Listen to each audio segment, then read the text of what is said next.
Hi everyone, back by popular demand. Leighton and I are here for all things track and field. And this one is a special one. We're streaming live on both channels. So if you haven't subscribed yet to Leighton's channel, you should do so. Do me a favor and do that. It's at Mr. Analyst rather, and we'll put it on the screen in a second. Go over there and support his top tier work. And if you're already a part of Leighton's community, then subscribe to my channel at Sports Talk Tech. And while you're at it, hit the notification bell for both channels, because that way you never miss the content. Tonight, we got to talk about a lot of stuff. The Diamond League action is heating up. We had Poland on Saturday, tomorrow Lausanne, Brussels on Friday, then Zurich next week. We can talk a little bit about the NACAC recently, if you saw some of that, and just building up into Tokyo. So we'll spend some time discussing some stuff, and hopefully you all are doing well. I think we are live on both channels. It's really a good thing. And Leighton, thanks for coming on, and thanks for being a part of this thing. Hopefully you'll enjoy it tonight. My pleasure, man. My pleasure. Always fun talking track with you, guys. So, yeah. So I think here's where I want to start. I didn't tell you how we want to start. Last time we spoke, we mentioned that you wanted to see Shericka Jackson touch the track before we could make any kind of analysis, because we hadn't seen her on the 200 meters for a while. So she did run in Poland. She managed to eke out a victory. What was it, 22-17 into a slight headwind. Your thoughts?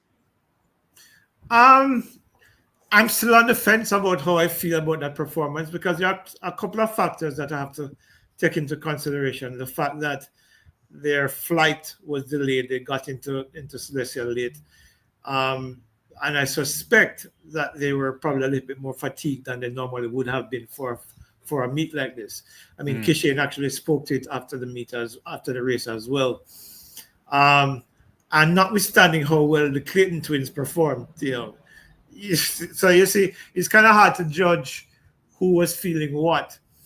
But if I should take they're younger. They're a lot younger. They just turned 21 a couple of days ago. The Shericka's performance was encouraging, but not earth-shattering, if I can use those terms. I was probably expecting, if I had seen a 21.9, I'd have said, okay, yeah. But the 22.17 tells me a couple of things. She's a lot better than when she ran at national championships around 22.53. Her speed endurance looks good. Her strength endurance looks good, because she held off Brittany Brown and company down the stretch, which shows that she's strong enough to hold her speed for a lot longer. She said after the race that this was the hardest she's run a curve probably since 2023. But she ran the curve. I did see that too. Yeah. Mm-hmm. Yeah. But then she came off the curve and she didn't have a distinct advantage at all. Right. So you have to wonder whether or not the idea that a lot of people have been mooting all season that she's lost a step, whether or not that's true. Because when Shericka runs the curve hard and comes off into the straight, she usually has 2 or 3 meters on the field. This was not the case. That was not the case that we saw last week in Silesia. So once she begins to taper, which I think is another 2.5 weeks from now, maybe she'll be looking even better and coming off the curve a lot faster, and maybe running 21.7 or 21.8 in that realm. I don't know if she's going to drop a whole 0.4 of a second in 3 weeks, but you can hope that with the potential fatigue factor and maybe a little of mentals as well, because when you're injured as badly as she was last year to the point where she could not compete at the Olympic Games, maybe in her mind, her brain is holding her back to protect her from any further injury subconsciously. All of those things you have to take into consideration. But if I should grade it, put it that way, if I should grade it from 1 being the lowest and 10 being the highest, I'd probably give her a 7.5, because I don't think that's where I would like to see her. Maybe Fernand thinks something different, which is why she pulled out of Lausanne. But I wasn't overly impressed. I was happy that she improved, but I wasn't going, hallelujah, she's back. Right. You know? Yeah, similar sentiment here. I was really hoping for a sub 22 seconds. It didn't happen. But, when she said I watched the post race interview as well. And when she mentioned that she ran that curve really hard, it didn't look that way to me. Like, at least, and at least maybe she did run it. I'm not saying she didn't. It's just like, as you mentioned, it didn't give you the Shereika Jackson off the top of the bend before everybody, and they're fighting to get back into the race. And I think she did well to win. I think that was important. That probably will do a world of good to say that she could hold off the likes of a Brittany Brown. But still, it's still what, the 20th fastest time in the world. She got to drop some significant time if she's gonna be competitive, at least to try and get on the medal podium, which I can't see it yet, but I'm hoping that they'll be cooking something special by the time we get to Tokyo. Yeah, because one of the things they also have to consider is whether or not we know how Stephen Francis works. I think we've seen the trend over the years how he works. The thing is, how much load did she come into that meet with? Because if she came in with a lot of load, because this block right now is not probably the last block that they will do before they get into Tokyo. So maybe she would have come in with, a bit of fatigue in her legs. So that may have also been a factor. So as you said, we're still, you're still not quite sure what to believe off the performance, because, as I said, I was expecting something sub 22, or at least shouldn't say expecting, but I was hoping for something sub 22. But 22-17 into a negative wind in her first race in 7 weeks? Yeah. It's credible. She hasn't raced since trials. And that was the 29th of June, was the 200 meter finals. So maybe a bit of rust, maybe a bit of heavy legs, maybe a bit of lacking in complete confidence in what she's able to deliver. So all of those factors, I think, weigh in, and of course the late flight arrival as well. So maybe all of those things that contributed to what we saw. But if you didn't know any of that, you wouldn't be particularly overwhelmed by the performance. Right. I guess one last thing on this then. There's, some people are speculating that whether she should really try to do that double in Tokyo. What would you think? Well, as I said last time we spoke, I said I get the impression, the vibe I've been getting all year is that she perhaps will do one or the other, not both. Based on what we've seen so far from her this year, and the fact that she mentioned at the trials that she was hurt 2 weeks before the trials, maybe the best decision is for her to pick one event, because clearly whatever went wrong last year in terms of injury and what has gone on so far this year, she's not back at her best yet. Maybe she needs another year. Next year's a non-championship year before 27. So, maybe she's not at the Shericka that we saw in 2023, the 21:41 Shericka, or the 10:65 Shericka that we saw the year before that. So maybe she's 85-90% on where she would want to be, and maybe she needs the time. I mean, the reality is that, and it's something I've always said, and this is something that I'm sincere about. The athletes are not machines, and while we might expect them to perform like machines, they are human and they have fallibilities like everybody else. And if an athlete is injured badly enough, it's not just a physical recovery, it's also a mental recovery as well. So, all of these factors have to be taken into consideration for Shericka, with the hope that when she gets into Tokyo, she'll be at her best of what is possible this season, which could probably mean 21.8 or 21.9. If that's the case, is it good enough to get her on the podium? It all depends on what her opponents, what her rivals are doing. And to be fair, the only two rivals right now who look like they're better than her are the two women who've been talking about all year, because I expected Mackenzie Long to be among them if she wasn't. Yeah, same. That was very disappointing for me. 21.93 she was the second fastest person in the world going into the US trials, and then she failed to make it through. So maybe Shericka has a shot. If she can run 21.9, she's probably on the podium. You never can tell. Yeah, you never know. I mean, I still think, likes of an Amy Hunt might come good. Who knows if Dean Yeah, Asher Smith. I still, if I were to be honest, I think she would be. The better of the two events right now for her possibly is the 100 meter, but the 200 is the one that I think she has a better chance of better getting shot up. Yeah, something. Yeah. yeah, Hmm. because Yeah. in the 100, she's going to have to contend with Judith Alfred, Melissa Jefferson, Tina Mm. Clayton, um, and their Clark, names right. White Um, or whatever. All those. Talu, Yeah. Kayla White. Yeah. Yeah. There are about 5 or 6 women right now that she'd have to get through to get to the podium. In the 100 and the 200, I think it's a little easier Yeah. because while Nelissa and Julian are clearly the creme de la creme this year, the rest of the field, I mean, we haven't seen anything special from Gabby Thomas, primarily because of the Achilles injury that she's been nursing. But will she get back to a 21-7 or 21-6 Gabby Thomas? I don't know. So Right. the possibility for me for Shericka being on the podium would most likely be the 200, unless there's something that we're not seeing or not aware of. Right now, based on what we're seeing, the 200 is a better option for her. Right. Cool.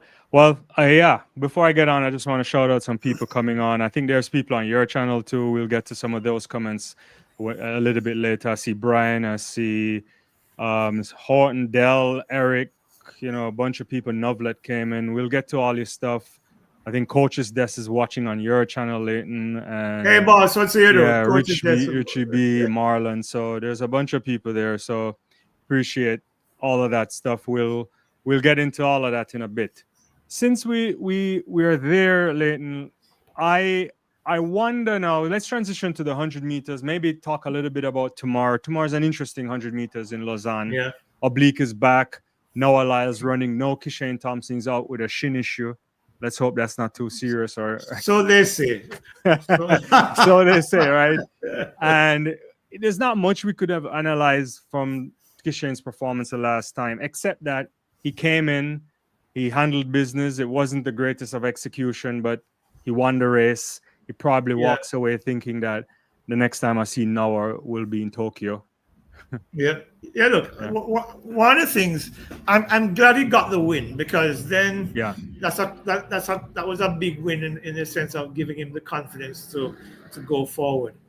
But I still think, from a coach's perspective, unless I'm a complete idiot, that I would not be pleased with how much they closed on him in the last 15 meters of that race.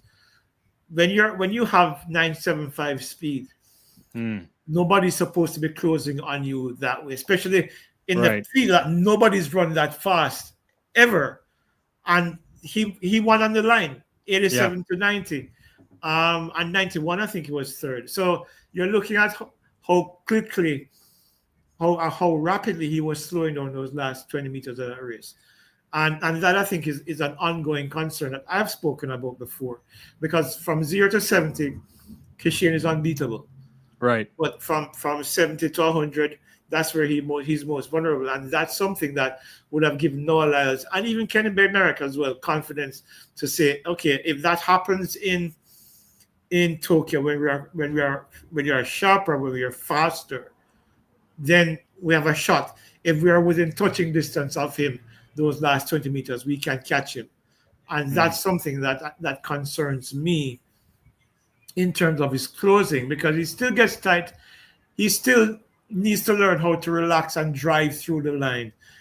I was never a sub-10 sprinter, but one of the things that coaches always told me was that you run like you're running 110 meters. You keep driving and pushing to the tape while learning how to relax your body and allow that speed maintenance to kick in. Because the minute you start getting tight, you start slowing down rapidly, because the science of the sport tells you that you get to maximum speed at about 60, 65. Right. And then it's about holding that speed from there to the line.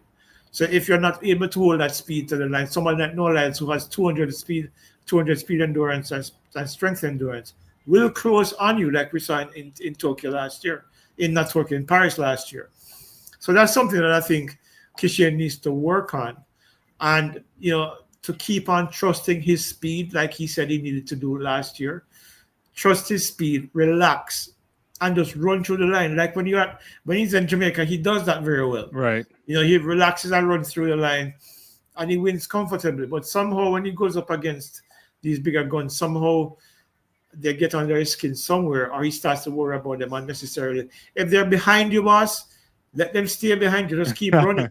Just so you see it. So looking forward to tomorrow, though. I think this would be another test for Oblique, and one in which I think he will pass. And I think he will pass glowingly, because one of the things that, if you looked at the race that he raced in London, for example, how relaxed he was running through the line. That's what Kishane needs to do. Right. And based on what the information that I've been filtering out about Oblique, if he puts it together tomorrow, that means the stadium record is 9.69 by one Johan Blake. Could we see something close to that tomorrow? You're asking for a lot there. I'm just saying. Look, Kishane, Oblique has been in great form all year. He has. We saw him run with cramps at the national championships around 983. We saw him run in a minus 0.6 wind race in London around 9.86. After running on the backstretch in the relay earlier, right? In the relay, yeah. So, he's in great shape. I mean, there's no doubt about it. And I think his confidence is back to where it needs to be now. And I think tomorrow, if he pulls off a victory tomorrow against Simbini, of course, Noah Lyles, Courtney Lindsay, Bromell, Courtney Lindsay, and of course, Danielle Hughes, who's on a similar program to him, because, as you know, they train in the same camp. Right. I think it'll be a very big mental boost for him going into Tokyo. And based on, as I said, the information that's been filtered out to me, I wouldn't be surprised if he wins convincingly tomorrow. Yeah. No, that's interesting. Yeah, I would hope so. I think, we've been talking about Oblique. I think the last time we did something, I chopped up one of the videos, and a lot of people have been commenting on it as well. It's just, I think it's his time now to go on a podium. There's no more excuses. He has the ability, he has the talent, he has the prepared by one of the very best. This is his moment. He should go to Tokyo and find his way on a podium. And I'm not necessarily saying he has to win the race, but I know you said if he gets out the way he should, he's winning in Tokyo. Yeah, look, 2021 in Tokyo, I think was probably down to inexperience. Yeah, first time, yeah. In Oregon, yeah, I think he should have been on the podium, but I think he executed poorly. And the same you can go for Budapest as well. Right. Last year in Paris, we know for a fact that he was hurt mid-race, because if you look at how he started the race, you saw that was not him.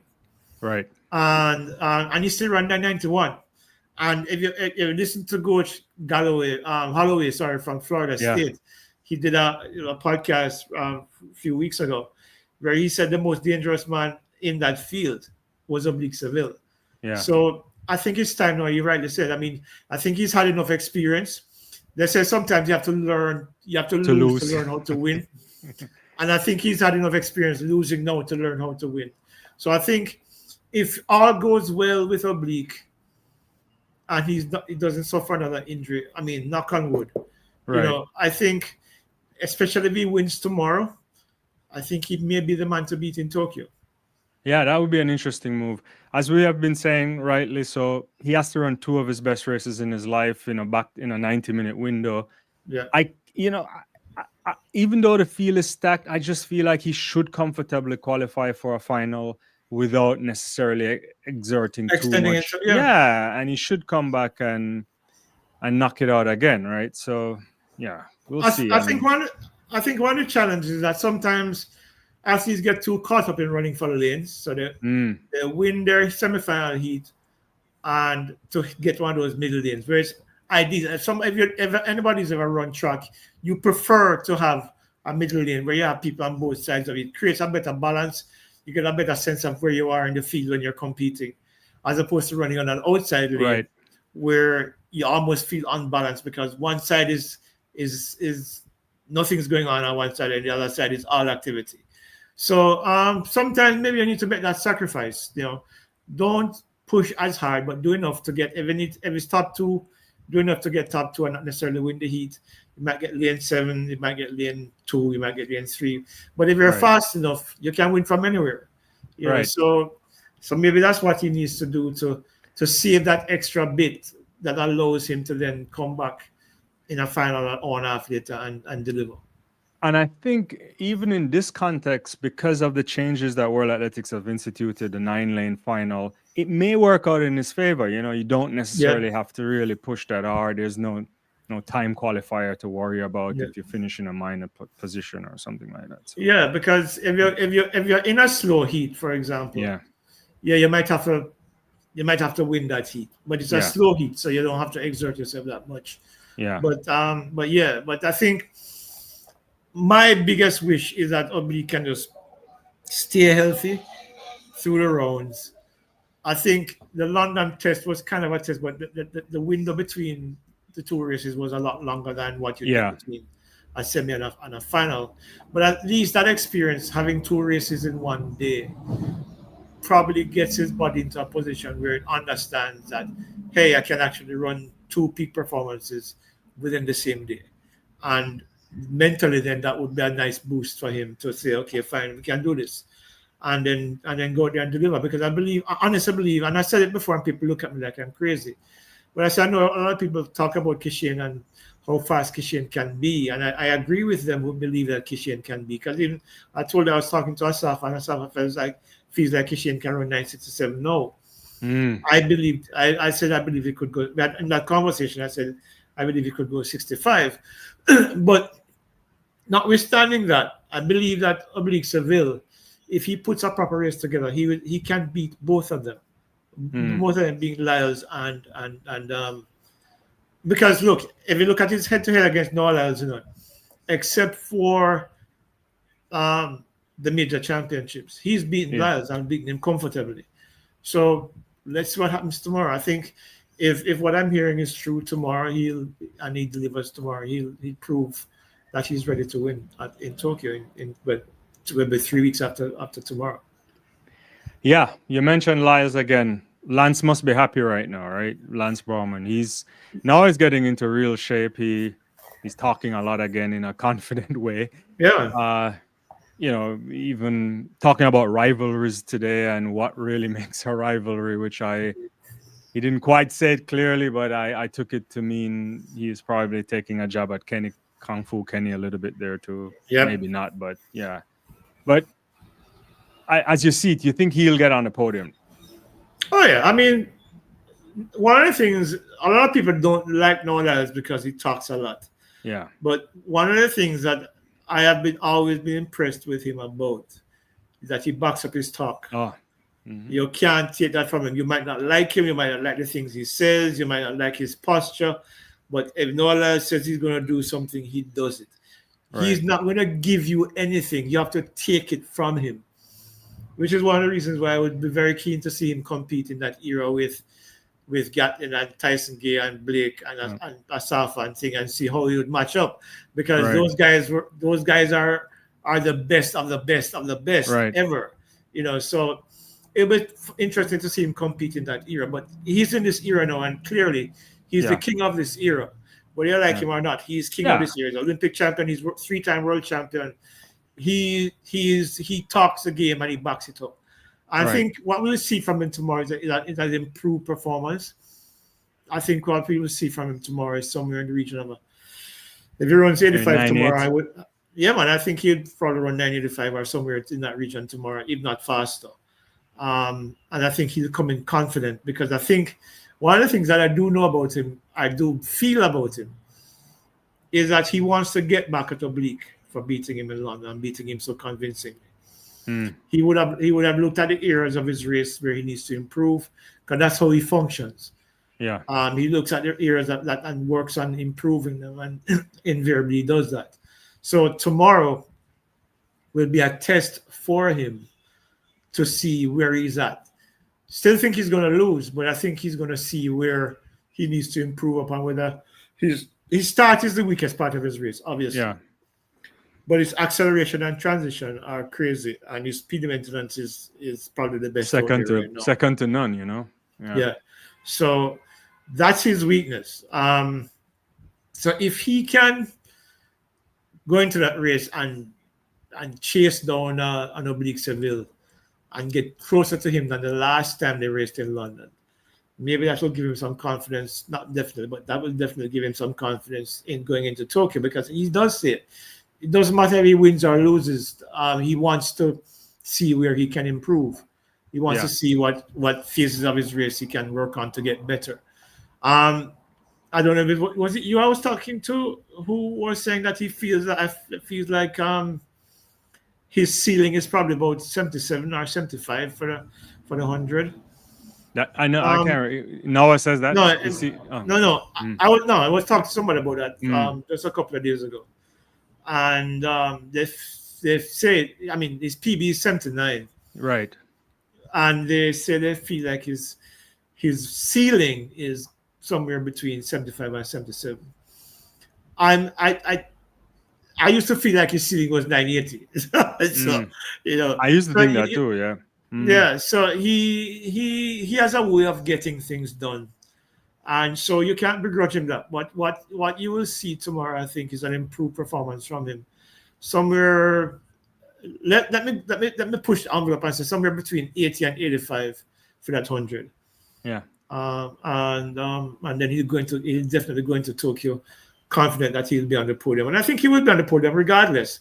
I mean, I think Kishane will have to mess up really, really badly not to be on the podium in Tokyo, and similarly Oblique Seville. And I'm going to stick with my two from last year, which I said both of those guys were supposed to be on the podium. Only one was on the podium, but I think I'm still going to stick with it and go with it again. I said the two of them should be on the podium this year as well. So I agree. The one thing about Lyles, and as you mentioned, people might say stuff about him because he talks a lot, and you also have to understand the context. I mean, in the States, he's vying for like recognition because he feels he's accomplished so much, but no one really knows it, right? Because of how the sport is situated in a 4-year timeline, right? I mean, he's always delivered, except I guess for those 2 Olympic 200 titles, which will probably be a wild thing if he were to walk away from the sport, not having a 200-meter Olympic medal, a gold medal rather, similar for Shereika Jackson, but that's another story. But if he runs what you said tomorrow, a 9.8, a 9.85, anywhere there, even if he doesn't beat Oblique, he will come into the championship and believe that he will win. And I think the others will know this too. And that's the biggest problem with Noah Lyles. I never like to make this kind of a connection, but we know because people might take it the wrong way. Lyles has a bolt effect from a scary standpoint. You could be doing everything all season. You could be Justin Gatlin. You could be whoever. And the big man shows up at championship and he looks at you sideways and you know you're going to lose. And this is the kind of thing he's putting on some of these athletes. And that's why if you don't execute on that day, Kishane Thompson, you might be, he will walk away with you and he's going to rub it in your face. And that's what he does. And Mm-hmm. that's what I like about him, the fact that he talks the talk, and then he gets into the head of the other guys. Yeah. And because they know he will back it up. Yeah. It's not like what's his name again? Walter Dix. You remember Walter Dix? Yeah. Dix used to make up a lot of noise and then gets blown out and then he walks away and fumes. Right. But if you can't back it up, don't talk, just run. Yeah. But Noah will say, I'm going to, and I think that's his mentality. I think he goes into every race thinking, I will win. Not if I will win, but I will win. And that's the difference between him and most of the other athletes he's up against. And I think that is what makes a big difference, because nobody could tell me last year that he was going to win that 100 in Paris. I said it. I did not. In fact, I didn't even see him. The most I saw him was third. Yeah. And he wins the thing. So, what are you going to do? I mean, the guy has COVID and runs 1970 about 200. Right. And, and Kenny Anthony had to run virtual season best to win for to go. It was a personal best to win that 200. So he finds a way to deliver, and it might be annoying to some people, but it's just what it is. I mean, he does what he does, and he talks the talk, he backs it up. He's like, it goes back to when Carl Lewis was running back in the day before Ben Johnson came on the scene. Where you knew he was going to win. He didn't need to say anything. Everybody knew that Carl Lewis was going to win. And he's coming late too. Yeah, and he's coming late. Always coming late. Because he stands straight up out of the blocks and then runs. Exactly, yeah. If it's one of the reasons I was surprised when Joe DeLoach won the 200 back in in 88. 88, yeah. Because Lewis had taken off four goals in 84. And then in the 200, as much as I saw that DeLoach was a potential winner, I didn't see him beating Carl Lewis, but there you go. Yeah. But coming back now to Noah will just go out there and deliver. He has that thing. His DNA demands that he goes out there and wins. And if you don't have that kind of mentality, you probably won't beat him. Yeah. All right, cool. A lot of people coming on. We haven't been talking to anybody on the channel. I'll probably let me get one comment just in case. I think, who's this? Brian said, I find that Shericka Jackson likes to be coy in putting out information in reference to her fitness and other matters. Fraser Price like that too. Interesting. I don't know what to make of that. Listen, it's not uncommon for Jamaican athletes. Mm-hmm. Over the years, I've found, I mean, even in interviewing, I've interviewed virtually everybody. Yeah, everybody. They are very unwilling to say, I'm carrying this injury or this is the case or whatever it is, because I think the impression is that if their opponents know what's wrong with them, then it gives them confidence. But athletes are not idiots. Huh? If they see you perform at a certain level, they suspect, because they do similar things in training. They know what to expect of you performing. Right. So if you're not putting the numbers up that they are used to seeing, they go away thinking, something not right with them. And look, one of the things I find interesting, and it's one of the things I admire about a lot of sports in the US, when an athlete is hurt, you just put out a statement and say, hurt. Yeah. I don't think albeit a lot of these sports are not individual sports, but the thing is that you're an individual within a team construct, especially like basketball, where if you're carrying an injury and you're still out there playing, don't expect anybody to be easy on you because you're hurt. But at least it's known that you're hurt. So people will not necessarily come out with the wrong impression, like you're tanking it or something because you're hurt. And the thing is that if you've ever trained track and field in your entire life, you know that no athlete runs 100% healthy, because when you're pushing your body to the limit of the day, you will come away from training with a niggle or two, a niggle or three, and you're running hurt, but you learn to deal with and compete with the pain. I mean, I used to do it. As I said before, I was never an elite athlete. I used to run with a lot of pain in my hip, in my right knee, in my lower back. But you run to win, and you run to win regardless of the pain and regardless of the discomfort, because especially in the 100, it's 10 seconds. You can grit your teeth and bear it for 10 seconds. If your body's not up to that, well, fine. But the fact is that you have to push through those pain barriers all the time. So but it's not uncommon for athletes not to be in Jamaica to not be open about their injuries. Right. And then what it does though is that it gives the average fan the wrong impression of the athlete if they don't perform up to expectation. And so I think on that basis, I think the fans deserve to know if you're not 100% healthy. Say something like, look, I'm carrying a couple of injuries. I'm not 100%, but I'm going to give my best shot. I don't think there's any harm in doing that. But I think a lot of the coaches, a lot of the managers, a lot of the agents drill this thing into their heads that, no, you have to keep everything secret. But you can't see it. I don't get that philosophy though. Yeah. Yeah. When Shelly ran in Rio in 2016 and aggravated her toe in the semifinal, you saw her ball her way back to to collect her stuff. So what's the secret? So if you're hurt, you're hurt. It's just a simple thing. It's not unnatural for athletes to be hurt, especially elite athletes who are training at levels that would make most people collapse, in 5 minutes. The reality is that so just say if you're hurt, you're hurt. I mean, look at Keely Hodgkinson, for example. Yeah. When she picked up the knee injury following the Olympics last year. Yeah. They released a statement saying she has a knee injury. Yeah. And she hasn't, and it was like almost at 300 days before, or 280 something days before she ran again. Yeah. And then she had the 2 hamstring injuries earlier this year. Yeah. And we all knew. Yeah. Does it make her opponents bolder? No, because she still come out 8 months later and run 154.74. Like she was trying to break the world record or something. So we have to get to that. Yeah. So it's not about your opponents not knowing whether or not you're well or not. They will know regardless. And if you get beaten and you're injured, fine. At least people can say with certainty that, okay, so she was injured or he was injured, and so that's one of the reasons why he didn't perform up to expectation.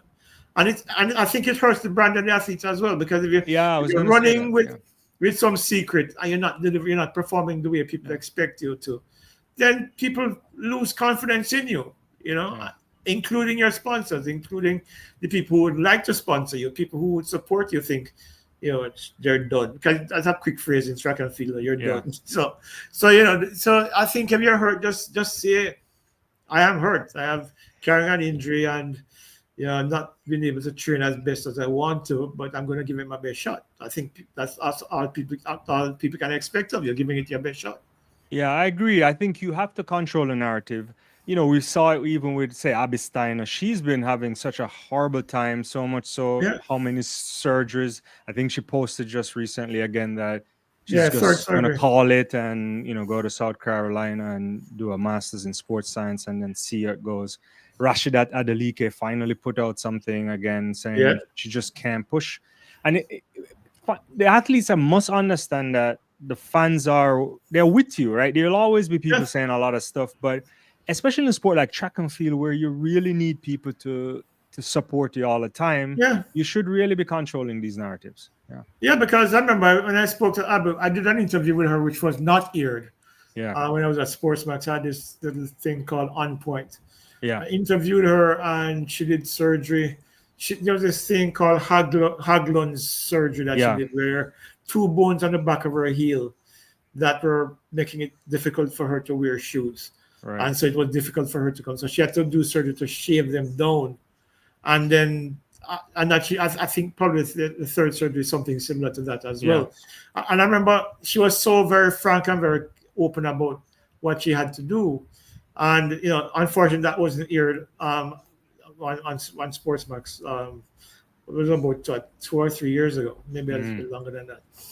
And because I was actually trying to get her on my podcast, on my channel, right, on your channel, if she's willing to talk. But I'm still gonna try and work on that to see if we can have a discussion about what she's been through, because I know it's been very difficult. I mean, she signed a very nice contract with Puma, and she won 2 gold in Oregon, and the 4x4 and the 4x1. 4x1, And she has been able to compete since, and that must have been very difficult for her as a professional athlete and as somebody who really loves the sport. I remember having the discussion with her I had. You can tell that she's passionate about track and field, and not being able to do something you love must be really difficult, especially if you're getting paid for it and you can't deliver. So I'll keep you guys posted as to whether or not I'll be able to get her and talk to her about it. No, I certainly wish her the very best. We saw a resurgence from Donovan Brazier this year, and he had such a horrible time too since he won the world title some years ago, and now he's back. So all is not gone for sure. A couple more things before we switch off there. So we go back to the 100 meters in there. Clayton twins, your thoughts? They're motoring in the right direction, you think? Yeah, I think they both look good for the first time. For the first time in years, both of them are running fast at the same time, because you remember, it's either one or the other. It was Tina and then Tina and then Tia, then Tina again and then Tia, and then Tia went to the Olympic final last year because Tina was hurt. Now Tina made the team, winning the national title, and Tia was hurt. But Yeah. now Tia runs 1082. That's Right. just 100th of a second off Tina's personal PB, best of yeah. 1081. So they are back now together. And the big question is now whether or not the J3s will select Tia for the 4x1 squad, because as much as people want, I hear some people positing an idea which absolutely is ridiculous, because that would never work, because you would have to unseat Chile and Fraser Price to put Tia in the That won't happen. We don't want to that start would, anything here. that would never happen in a million years. So what it is though is that I think it would be prudent of J3s to put Tia on the 4x1 squad. You can't have a 10-2 athlete out there and not have her in the squad, along with Shelly and Tina and Shericka. That's a good 4x1 squad now, because all of a sudden they look very, very good. Like if they can do if we have good exchanges. But can she still make it if she won the Diamond League final, right? But apparently if she wins the Diamond League, she can get a bye. Yeah. And then qualify. The thing about it is that can she win the Diamond League? Because that's who she up against?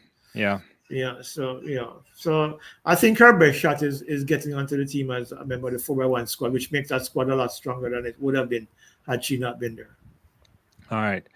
So I see Wayne says no comment on Nakak. Let's talk a little Nakak. I'll go around, we bounce around because you know how we go. Yeah. Interesting stuff at Nakak. Sarah Mitten doing 20 meters was good, but the 800 meters, I remember texting you over the weekend. I was like, I don't know how to process that. 142.87 from Roban, bunch of guys running lifetime. Taylor from Jamaica 143.74, Miller 143.15. What is happening there? I didn't see that. How does guys dropping from like 144 to 142 overnight? Tyrice Taylor dropped from 145.26 to 145.23. He ran 145.26 at national championships. I can't believe that. I can give you a heads up though. I have a basketball video coming up next, but then there's an interview that I did with his coach, Doug Case, a couple of days ago that I'm going to put on the channel. It's an audio because I couldn't get him on video. Right. But he talks about what happened between the national championships and Nakak, why Tyrice Taylor was able to drop more than a second off his 400 meters of the intermediate time. I think it's an interesting. It's about a 5-minute interview, a little less than that. Right. But basically, what has happened is that a lot of work went into Tyrice's 800-meter running. I think they had him running with some of the 400-meter guys as well to get his speed up, and that speed apparently has made a difference because now his splits are not as negative as they would normally have been when you run 143.7, which is what the 27th fastest time in the world this year. Yeah. The thing is, that gets him nowhere. That gets him nowhere close to the podium. But the thing about it is that getting him into the final. That 143 though is a big step for Jamaica's 800-meter running. Yeah. Because for the last couple of years, Navaski Anderson has been carrying this way, and he ran a personal best again. 144 too. Yeah. So, what I'm hoping is that now that Tyrice and Navaski are doing these things, because remember Seymour Newman had a national record for forever. It was like 40-something years. 40 almost 50 years. Yeah. And Navaski took it down to 145.02. Then 144.70, 144.61, 144.40, and 144.18. And then, of course, Tyrice jumps from 145 to 143.7. I think, as I said, I've said this to you before. There are a lot of guys in Jamaica running some 400 meter. They'll never be elite. They'll never be anywhere close to where the world requires them to be in a 400 because they're 4 seconds slow. Yeah. Why not take on the 800? Because if you can run a 48, 800, 400, maybe you can train for the 800 and get to 49 you on know, the a first leg. 49.5 Yeah. and come back in a negative split and run Yeah. 143 or 142 Yeah. over time. But I think it's an encouraging thing though. But I was particularly pleased for Roban because why? Because St. Vincent doesn't produce very many world-class athletes. I mean, we saw Right. Shereika Maloney last Shafika year Maloney, yeah. come fourth in the Olympic final, and has been doing well for St. Vincent. Now this former JCU now comes out Yeah. and drops out. I mean, a pretty good time. 142 can get him into some Diamond League meets, and he can make some money. Yeah. You know, and if he can run that now, who knows? Maybe he gets on to 141 eventually. I mean, who saw that coming? Yeah, I didn't see that. I was shocked. I didn't. I when I saw those results, I was like, "Is that really real?" You know. But the 800 meters has been moving in some really interesting space this year. I am increasingly certain that the world record will go. I just can't see any other way around it.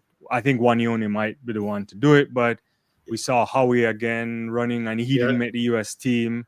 Donovan Brazier is back with what 42.16. And Arab who's run, Arab run with 141.20. Yeah, as I was so rudely made aware of. I made a mistake on my last video, and I was brought up to speed on that. Of course, 141.20 is the era record. Yeah, that's owned by Arab. You know, so you know, there's so many guys now running 141. There was that race in the Diamond League. Was it last year where you had like 4 guys on the 142? Yeah, it was in Paris, right? Yeah, I think it was the Paris Diamond League. I think, it's crazy. Tomorrow is going to be crazy too because they got Masalele there. He was good this season. Max Bergen is running good for Great Britain, and he's not even. He's running times closer to the Sebco guys back in the day, but now it doesn't even look so good when you consider a Rop, when you consider Wanyoni and Atawi. You know, and you're putting Sejati in there as well. Sejati, Tual, he hasn't been Tual good. is injured a little bit, but I mean, it's like, it's crazy because what I think is happening now, and I see this, you know, with great certainty that the 800 is no longer a middle distance race; it's a sprint. Yeah. A lot of people talking about the use of bicarb and all of that stuff. I mean, I don't know. I mean, the fact that these guys can take that and not have diarrhea on the track is something else.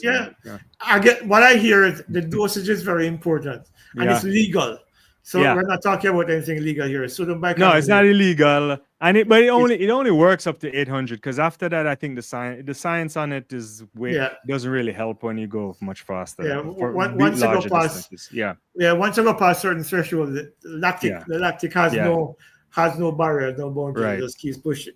so but whether I sold them by carbonate or not, the fact is that these guys are pushing the envelope, and I think the funny thing about it, is that I think if someone like Wanyoni breaks the world record, I think many others will follow. And 3 or 4 people probably follow right after that in terms of breaking that 141 barrier. Because right now everybody's running so consistently fast at 141 or 140. Well, you're looking at a situation where 142 mid is not getting you on any podium right now. Well, 141 didn't get Hoppel on the podium last year, right? In the Olympics, it's moving in. It's very exciting. I like the fact that they're pushing the envelope in the 800 was also one of my favorite events back in the day. When Sebastian Coe and Steve Ovett literally were trading world records from week to week. And of course, Steve Cram came into the equation eventually. So it was an exciting time because then Wilson Kipkeita and then Radisha took it to another level, and now there's a bunch of guys. Man, pushing it. Like love it. And I think the women are going well. I mean, you mentioned Keely. I mean, I didn't know what to expect. I know Georgie Bell had said, I think after the British Championship, that Keely was in great shape. She was just waiting to get out there, and boy, did she do that. I still don't understand how you don't race for almost a year and you find yourself running just shy of your personal best, right? Yeah, 154.61 is our PB, right? Yeah, and it's just and she ran what was on 154.74. 154.74. Yes, it's like 0.13. It's like ridiculous. And I think Trevor Painter is thinking that she's probably in world record shape, which is kind of crazy. The surprising thing that he said for me was that she only runs 30 to 35 miles a week. What? Which is about half of what do you normally have to do? Yeah. And he says that her aerobic capacity is extraordinary. And the fact that she's coming off the knee injury and the 2 hamstring injuries, which he said that they weren't as bad as was initially reported. And that she's running 55 400s, which in itself, 55 400s is ridiculous for an 800 meter runner.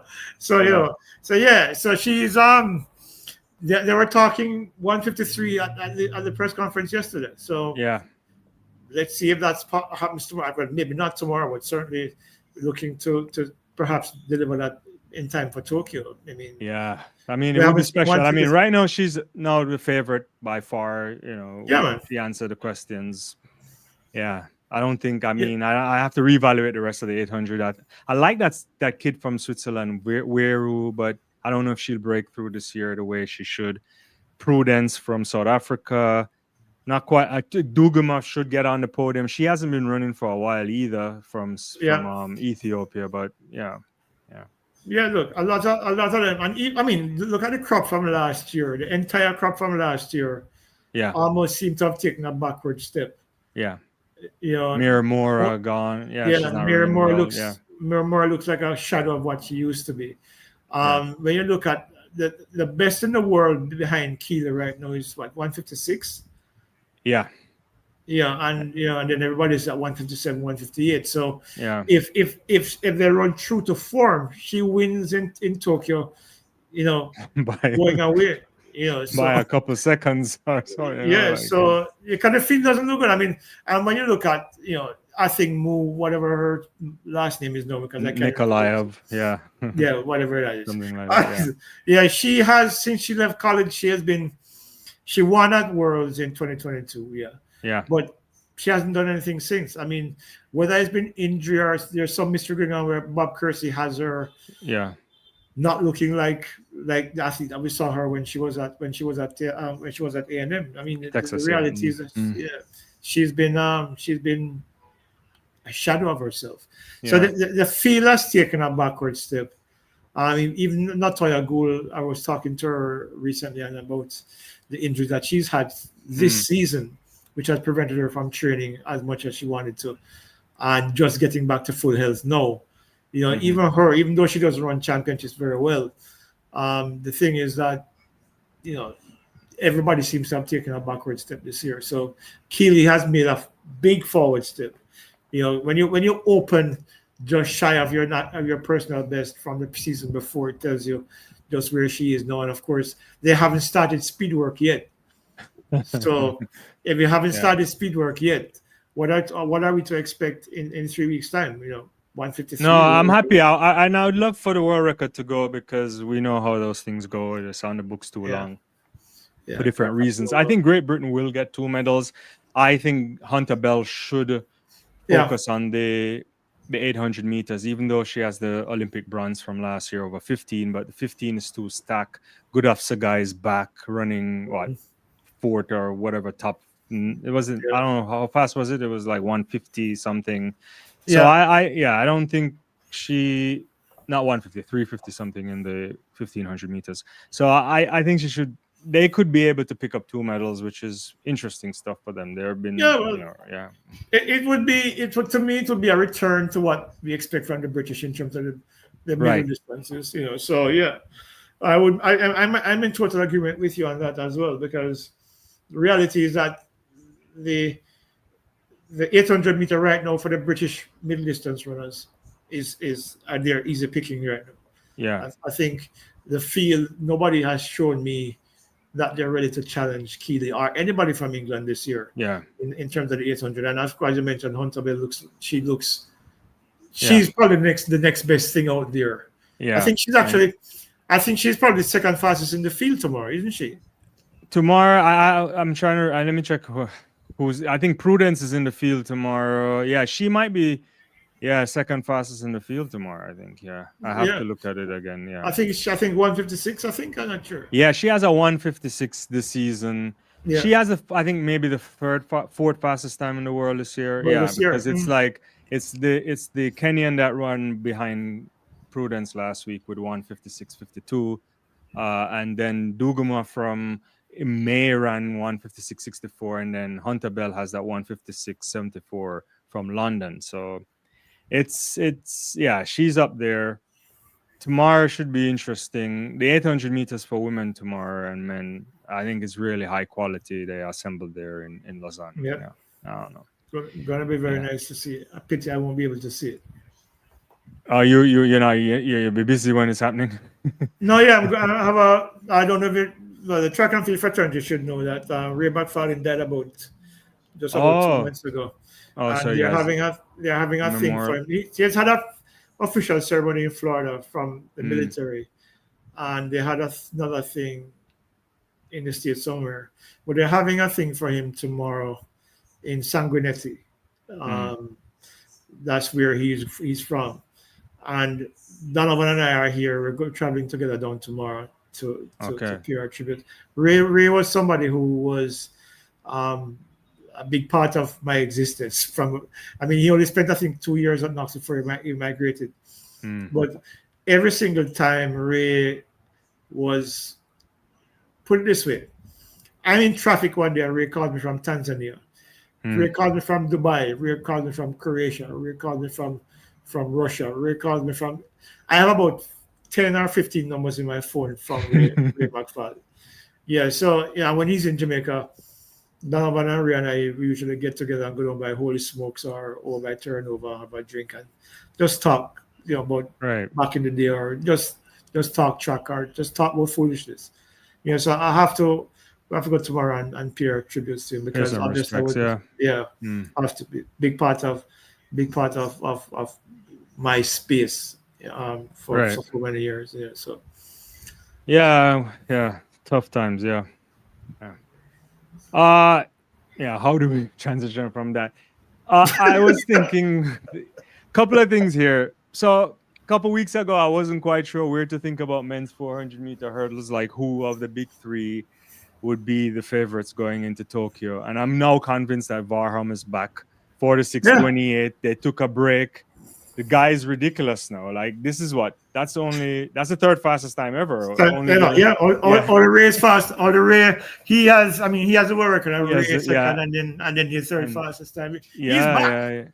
He had some injury issues last year that I think held him back a little bit. But I think right now he's back. I mean, when you look at that 46.2, look, the minor placings are going to come down between Abderrahman and Samba, who I think is back to some level of Samba is back. I'm surprised. Yeah. And maybe CJ, what's his name? CJ Allen. There are a couple of guys that are in that mix for the third medal. No. What am I talking about? Ezekiel. Yeah, but Alison Dos Santos. Yeah, Dos Santos. I think the three medals are going to Benjamin, Dos Santos, and Varham. But like Ezekiel looks good. Fifth, Yeah, Ezekiel ran 47.4 recently, I think it was. Yeah. He ran a good 47.4. He's good. I mean, he's the next. He looks like part of the next wave. I'm keen to see what 47.3 rather. Yeah. What I'm keen to see is Rashawn Clark. I mean, he's had his injury issues this year with that injury in Miramar, and the last race I saw him in Silesia, he didn't look particularly strong in the last third of his race. So I don't know if Akil has him on a program to then let him loose in the next 2 weeks or so. So we'll see. But for right now, I mean, Dos Santos is the usual big three. Yeah. But I think it's going to come down to, I think Abderrahman Samba is going to probably be battling for a bronze medal. Fourth. Yeah, somebody. But Dos Santos right now looks good. Yeah, he started the season. All those guys can go 4 to 6. I don't know if the others can get to 4 to 6. They may get down to like 4 to 7 flat, but four Yeah. to seven flat just doesn't cut it in in these days. And No. it's ridiculous that we're saying that, but that's where the sport is. The thing that I liked about Varham's race on Saturday, and I watched it again, and particularly I wanted to see how he finished the last 100 meters, because we know, like Grant Holloway over the over the 100-meter hurdle, 110-meter hurdles, he's best to the first 8. I think Varham is best to by the time you get off the curve, sometimes he's swimming a little bit. But this time, he just looked like he had so much energy, he had focus. He wasn't looking like he was slowing down or anything, Yeah. any effects of that, of how going out hard, because he likes to go out hard. Yeah, that's And what he does. yeah, Which is one of the reasons why he owns the 300-meter world record. I think yeah, he looks a lot stronger now. yeah, So because the key thing for the hurdles, like most of these longer sprint events, which is what the hurdles are basically, is that the ability to hold that speed in the last 3 or 4 hurdles, which is what is usually key. And I think with the injury last year, I think Varholm wasn't. I think he lost a bit of that.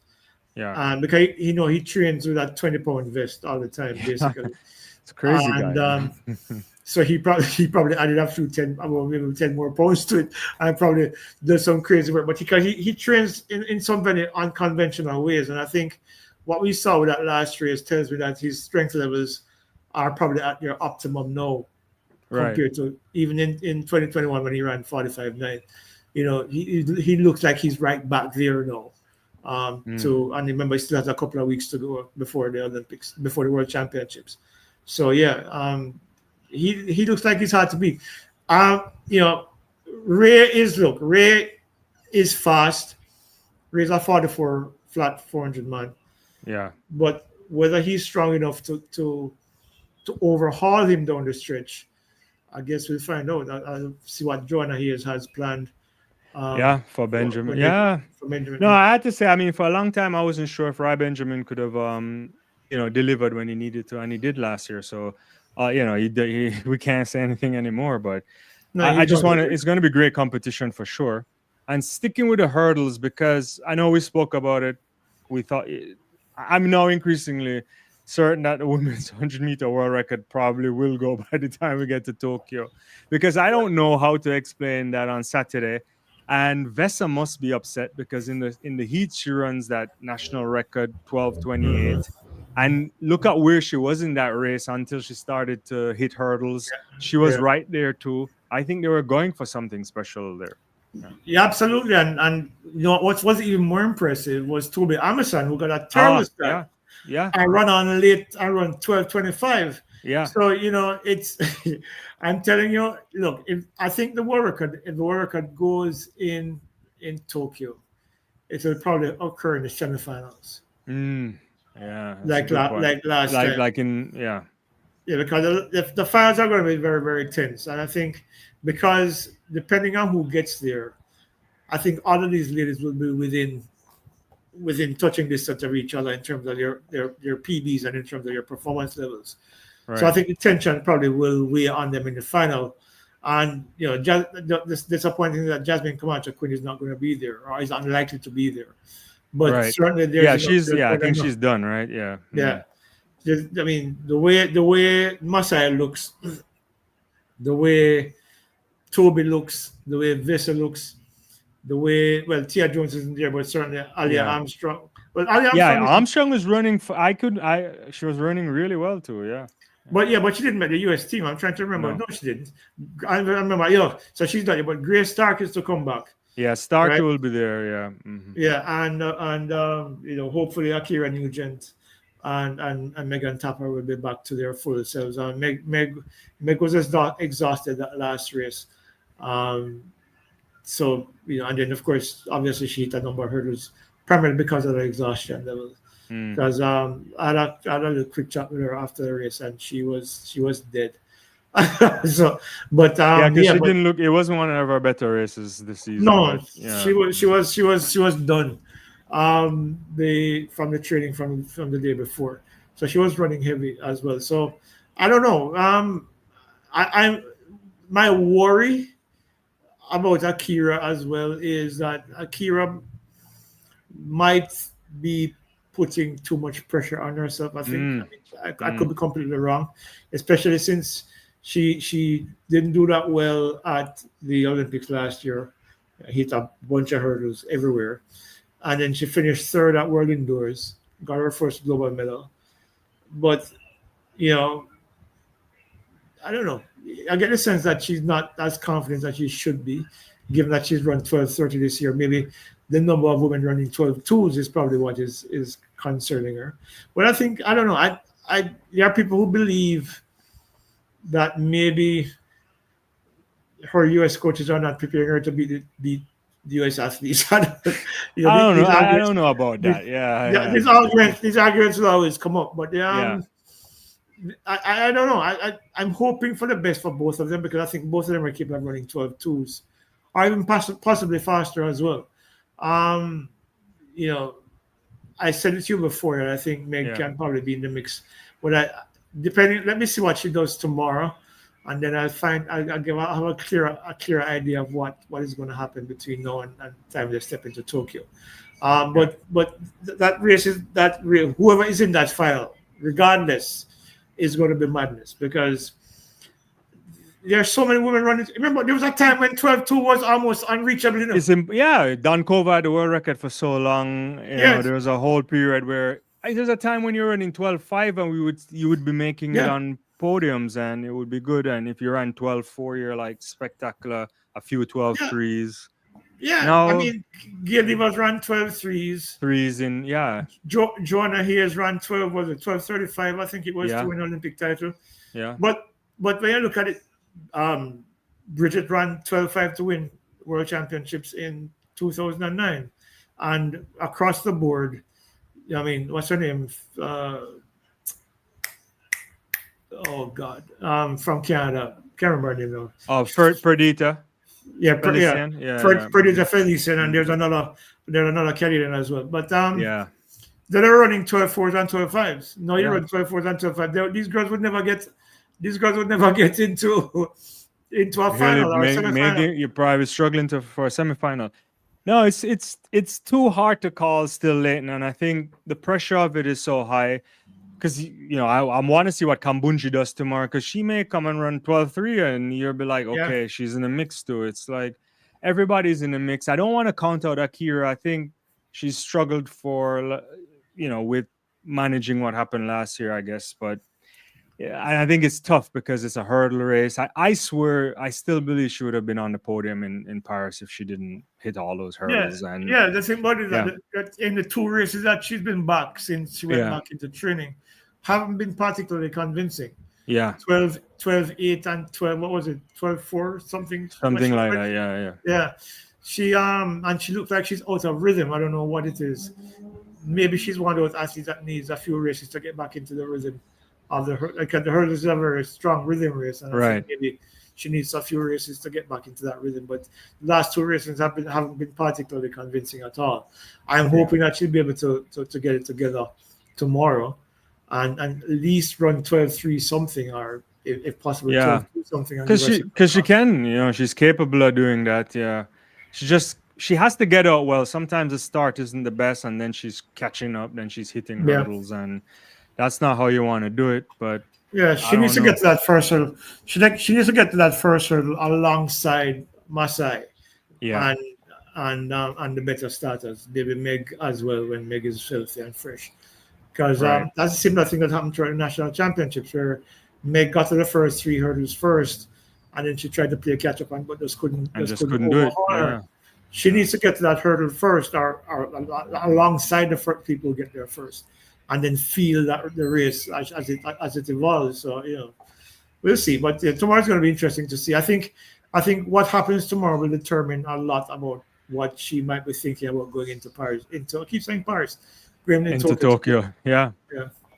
I know it's going to be interesting. I mean, you think about it. Speaking about it, Danielle Williams runs a PB of 12:31 on Saturday too, and came a distant fourth too, right? And you're like, okay, this is crazy running. This is like two-time world champion here. Yeah, I mean, when you look at it, I mean, the 12:43 from Akira, even though it's like seventh, it's not a slouch time. It's just No. I don't. Yeah, yeah. The It's thing about the thing about Ansys 12:31 that I yeah. liked was that I don't think she's anywhere close to taper right now. And I think Mm, running a PB there will give her a lot of confidence going in, because it's not like she ran 12:4 or somewhere right. off what her 12:32 PB, which is back from 2019, by the way. Yeah. Yeah, this is the fastest she's run since then. Yeah. So clearly she'll be going into Tokyo. Sorry, a lot more confident than perhaps some of the others as well, because it will tell her that Lennox has her Yeah. on that upward curve where she might even going into Tokyo and PBing again. Yeah. It's So almost like nothing to lose to. I think she's just like under the radar. She started the season early. She ran a few races. I think one she nipped Grace Stark on one, right? mm, In the early Diamond League. And yeah, then she went missing for a while and now she's back. And I think, yeah, I'll never count out Williams, but it's a far cry if you're not showing up at the championship in yeah. 12-2 Look, shape. You have to be in uh, 12-2 shape. you have to be in 12-2 shape, and I think that. Yeah. But it looks like that's where she's headed, and I think Yeah. I just said she has nothing. She's a two-time world champion. She has nothing else to prove. Yeah. I think what she would have hoped for was her to be on the podium in Paris last year. That didn't work Yeah. out, but that's her lot in life. So if she can probably come in and get a third world title, she can walk away from whenever this decides to retire and say I'm a three-time world champion or Yeah, I mean, you three-time go world down champion and not independently. a lot of people can say that, right? Yeah, because she's Yeah. she's what? She's two-time champion and what was it that she got in 2019? 2019 was it bronze? Or Yeah, I yes, can't was it bronze? remember. I think Yeah, bronze or silver. But yeah, she clipped. Remember, she clipped the middle hurdle and yeah, Ali got away from her. yeah, But so so she already has her credentials as yeah. probably Jamaica's most successful sprint hurdler. So whatever it is that happens in Tokyo is probably icing on the cake for her. So I don't think she's under any pressure. And that 12:31 tells me that her mindset and probably her physical conditioning is where she needs it to be a month away from the World Championships. No, certainly. All right, let's get to some comments. We should probably get some from off your channel if my producer can just push up some of your stuff. I can't see this. Not quite sure if you want to read out any of those, Leighton, or respond to any of those. Look, I don't think she's truly over. Her injury still close to the trials this year. I think she's probably talking about Marlon Williams is probably talking about Shereika Jackson. Hmm. And coaches just a chess game of play. Maybe that's some of it as well, though, but you never can tell because the Yeah. reality is that sometimes these athletes are playing their cards close to their chests. But Raquel Carter said Oblique ain't running 9.6. Really? We'll see tomorrow. And, Yeah, tomorrow will be interesting. I mean, if he runs 9.6 tomorrow, then I may have to change a lot of tunes, Yeah, there is one particular young lady called Yolanda Levy, one Oblique Seville for life from the baby. You're gonna run out triangle them. So but I don't know why people think that Oblique is not capable of running 9.6. When I said that Melissa Jefferson was in 10.6 shape, there were people who were questioning that too. But you can see it. You can see based if you're looking, if you know what you're looking for, and looking at the different phases and realizing where they are in their respective programs. Because look, one of the things that a lot of people don't understand, a lot of these athletes on programs like for example the Star Athletics guys are on a program that is like I won't use the technical terms like periodization. I don't want to get into that. What I say is this: it's like you have a fast car, and you're driving it fast from day one, and you keep on tuning the engine, you keep putting gas in it, and just keeping it, and just keeping it going. For some other people, however, like some of the MVP athletes and sometimes some of the British athletes as well, what you see they go back out. is that you go out, you test, you come back. The car might not go as fast as you want it to go. You come back and you tweak, and you probably pull down the engine again and put it back together and put it out again, and it goes a little bit faster this time. and then you put it down again, and then you fine tune it before the major championships, and then you let it go, and then that's when they're running at their best. So it's two different types of programs. Yeah. But not because you see some athletes doing something and others not doing it. That means that the other athletes are not capable of doing it. Yeah, I try to explain this a lot on my channel too, because this is the part where they always say in track and field that like peaking is not an exact science. This is like they always say it's like an art and a science when it comes to that part of the preparation. They'll tell you that the timing has to be right. Yeah, and you can hold a peak for a long period of time. It's just about intensity and the load, and they just switch that up. And others I think, as you rightly say, Stephen Francis and those guys, they want to like totally take the athletes out and then bring them back at their best at the championship. And others just fine tune all the way through. So it's very hard to figure out. The one thing that for sure is consistent is that when the season's about to start or whenever they're preparing themselves, they look at the date of the World Championship or the Olympics, and they just and build it back from that. That's the only thing that's consistent. But because as part of that training as well, there are periods when they go back into the lab, so there's a lot of strength work, strength conditioning work, and just to maintain the body's strength. Because what is key for especially short sprinters, maintaining high levels of strength is key throughout the course of the season. You can't run 100 week. And for the young lady Raquel who thinks that Oblique can't run 9.6, if you see what he's doing in the gym now and see what he was doing in the gym 2 years ago, I think you'll have a different idea of what he's capable of. Yeah. So the thing about it is that there are a lot of people who don't understand how. All right, so let's say Oblique comes out and runs 9.69 tomorrow, equal Blake's stadium record. Chances are he won't go faster for the rest of the season, right? But the thing is about it that if he runs 9.69 in Tokyo, he's winning for sure. Yeah, if he's gonna run 9.6, he probably want to save it for Tokyo. I'm just saying, but for because I mean they're about to taper right now. Yeah. They're about this is what the World Championship starts in mid September, and we are mid-August now. So the taper is probably starting in another 2.5 weeks.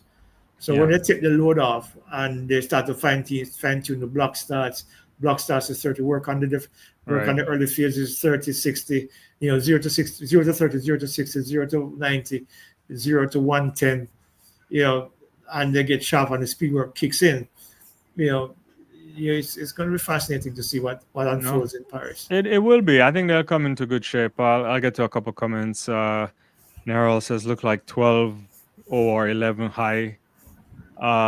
He's saying we're correct about. Yeah, Vesa is in great form for sure. Yeah, great shape, I think she's going to run super fast. Akira ran 12:34 in the semis. She did, yeah. And Arcira said Amusan sleeping in the blocks and running 12:25 should be a concern. It should be a concern, yeah. We mentioned that earlier because she closed like a runaway train in that race. And it's not easy to do in the hurdles because because of the hurdles and the fact that she was virtually last at hurdle number 4, I think, or second to last. And then with each hurdle she gained on the field right down to the line.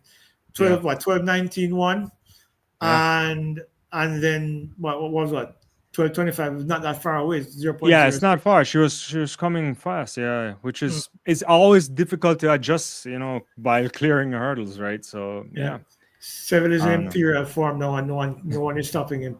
Boss, you're preaching to the converted here. Leighton likes to hear that one. It says if Noah completes a second triple goal, where will he rank in all time in men's sprints? Interesting. He'll be among the greats, I think. Yeah, I think he probably gets into top 5. I don't know. Yeah. It's hard. Yeah, you'd have to look. For me, you have Bolt, you'd have Gatlin, Carl Lewis, as much as I regret saying that. Carl. I mean, if it's over both events, I think it's Bolt, then probably Carl, because Carl has won so many, Yeah. I don't know. Yeah. And medal, not necessarily one, but medals. Yeah, the medals. Yeah. It's Yeah. just like Yeah. if it's 100 alone, we can probably, you throw a Yeah, but Maurice then Green Justin, in it. Maurice Green Yeah. certainly is in Yeah, there. he has to be in it. Yeah. But it's just Yeah, hard to Maurice. compare across years, though. It's just Yeah, but in terms of the overall accomplishments, yeah. he would be up there. He would be He up there is. because he would have accomplished more than some of the guys from the past era, which is in itself is an accomplishment. Yeah, he's the outstanding athlete of the generation. So Yeah, man, he's the star of this era. yeah. So yeah. But does he win triple gold? I don't know. I can't see it, but I wouldn't if it were to happen. Then I'm not sure. I would be surprised either. Look, I learned my lesson from a couple of years ago. I won't rule it out. I will say it is unlikely, but it is very possible. If anybody can do it, he can. It is Noah Lyles. Yeah, for real. Noah Lyles is, as I said at the top, you have to give him his props. You have to give him his props because he's a special athlete. The reality is that I think what rubs people the wrong way is he just talks too much sometimes. But that's what he does. That's his personality. Yeah. One of the races that I think I want to see tomorrow as well is the 200 for women because it is clear now that Paulino wants to work on her speed. Yeah, she's running the speed. Tomorrow. Yeah, I'm glad you brought her up too. But let's talk about that. Then we'll go back to the 400. Yeah, because we've seen her. We know she's strong. Yeah, she can walk down anybody, anywhere. From any distance, it seems. Yeah. You can't break her, right? No, you can't. I mean, look, there's a reason why she's in the Dominican military. She has that mindset. She coming to kill you regardless. I don't care what you do it. But I think the fact that she's running 200 tomorrow is interesting because I think she knows, especially when you're going up against an athlete like Sydney McLaughlin, who's run 22 low. Is it 22.02 or something like that? Yeah, something like that, yeah. Yeah. That she knows that Sydney is extremely strong because of her strength for the 400-meter hurdles. So she's going to need to stay in touch with her over the first two and not expend too much energy. Yeah. Yeah, because if you can, the faster you are, the easier is it for you to run a time within that window, but not expend all the energy that to come home. We know she's strong, but maybe she's not fast. I don't remember what her PB is. I think 22.4 or 22.3. Who you mean, Paulina? Yeah, I think she ran I have to check again. I think she ran something like that recently or so. Yeah. Yeah, but so she probably want to work on that space right the first 200 tomorrow.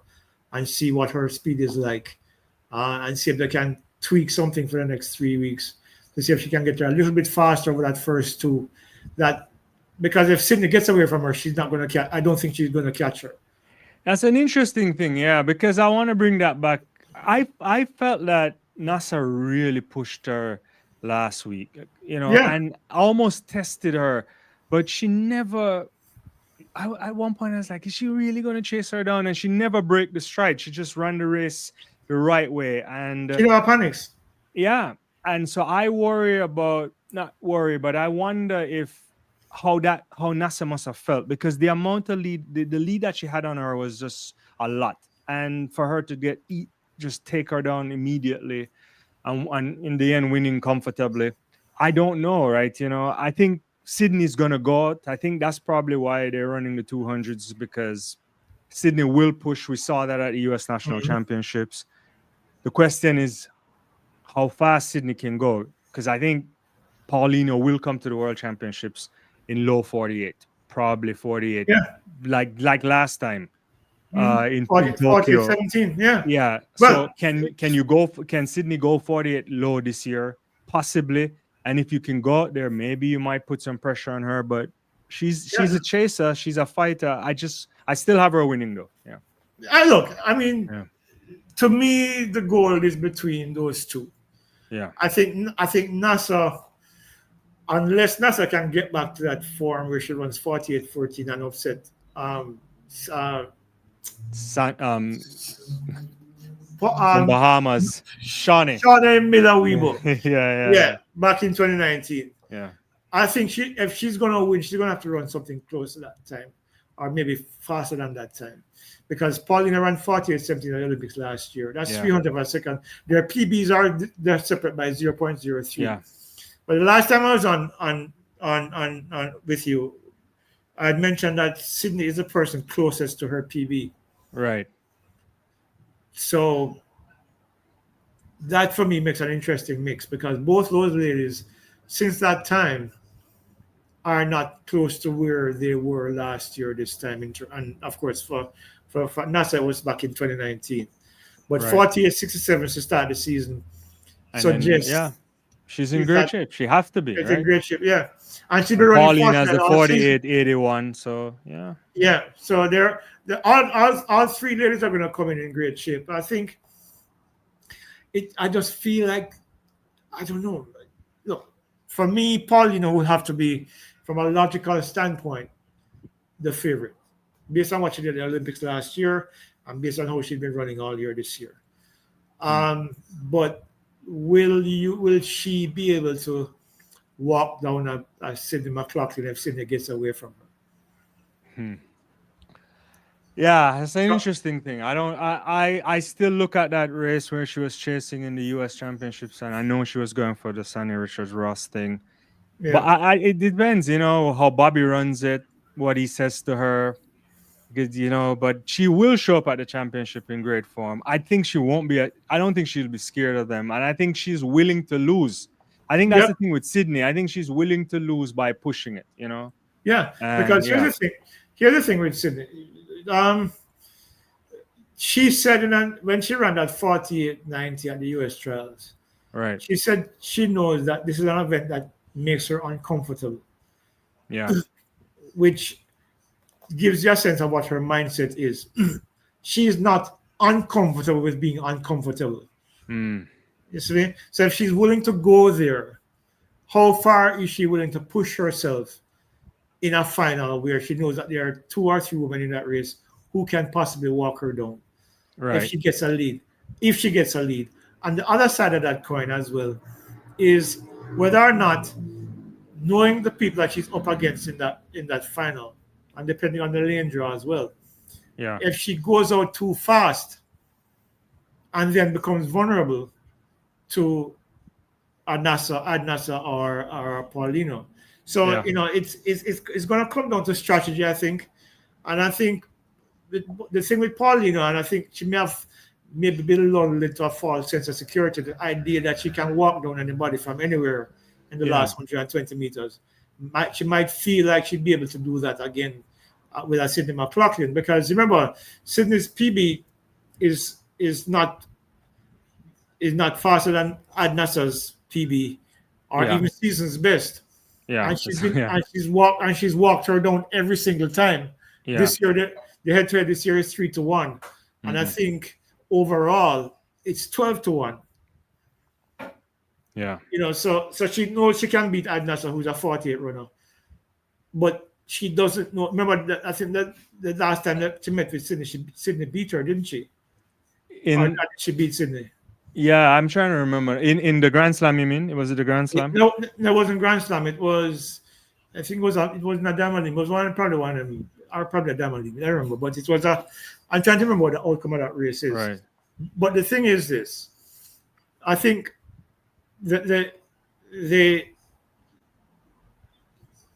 she has to be cautious of how whatever strategy she's looking at to go up again. I'm sure she and her coach are probably plotting the best strategy of how to defeat Sydney McLaughlin going flat 400. Because if there's anybody who can push through that, look, this is someone who run 50.3 jumping over hurdles. Yeah. She has that strength, and the other thing is that, going through 3 rounds of competition, going to a final, whether or not Sydney will be strong enough to do that in a final, but I think she does, because she does it through the hurdles. Yeah. So her strength is not to be questioned. The thing is that, does Paulino want to allow her to get away too far from her? A 5-meter lead with 50 meters to go might be difficult to overhaul. Yeah. You never can tell. Yeah. And I think the way to beat Paulino, and I think that's what NASA is trying to do, and I certainly think what Sydney will do, is to get her out of her comfort zone and push her to try and run that first 200 a little bit faster. And because she wants to relax on the curve a little bit, then then she starts the motor on the last 50 of the curve coming off. And so if they can push it, maybe we'll see. I think Brian is saying, I think you said this last week, don't sleep on Price getting back to form to last year's form. I saw the race at Nakak. Your thoughts on her? You think it was she was easy. It was easy for her, right? Yeah. Yeah, it didn't look like she was pushing at all. I think she ran a controlled race and did enough to win. And because even at the last 5 meters, you saw her slowing down because she knew she had it covered. But whether she can run 48 again and 48.5 or faster, she might run 48.5 and faster and come fourth. And that's the thing. That's the reality of the thing, Yeah. Yes, it is. It's tough out there, and I think we'll see. I think the likes of Bella Whittaker, Henrietta Jager, all these other athletes will try to run. We can't count out Natalia. She's making Alia Butler as well. And Butler, but they may run 48.8 and just look at distant. It's one of those things. Yeah. I think I wouldn't be surprised if we see another 48 low or 47 high. I think.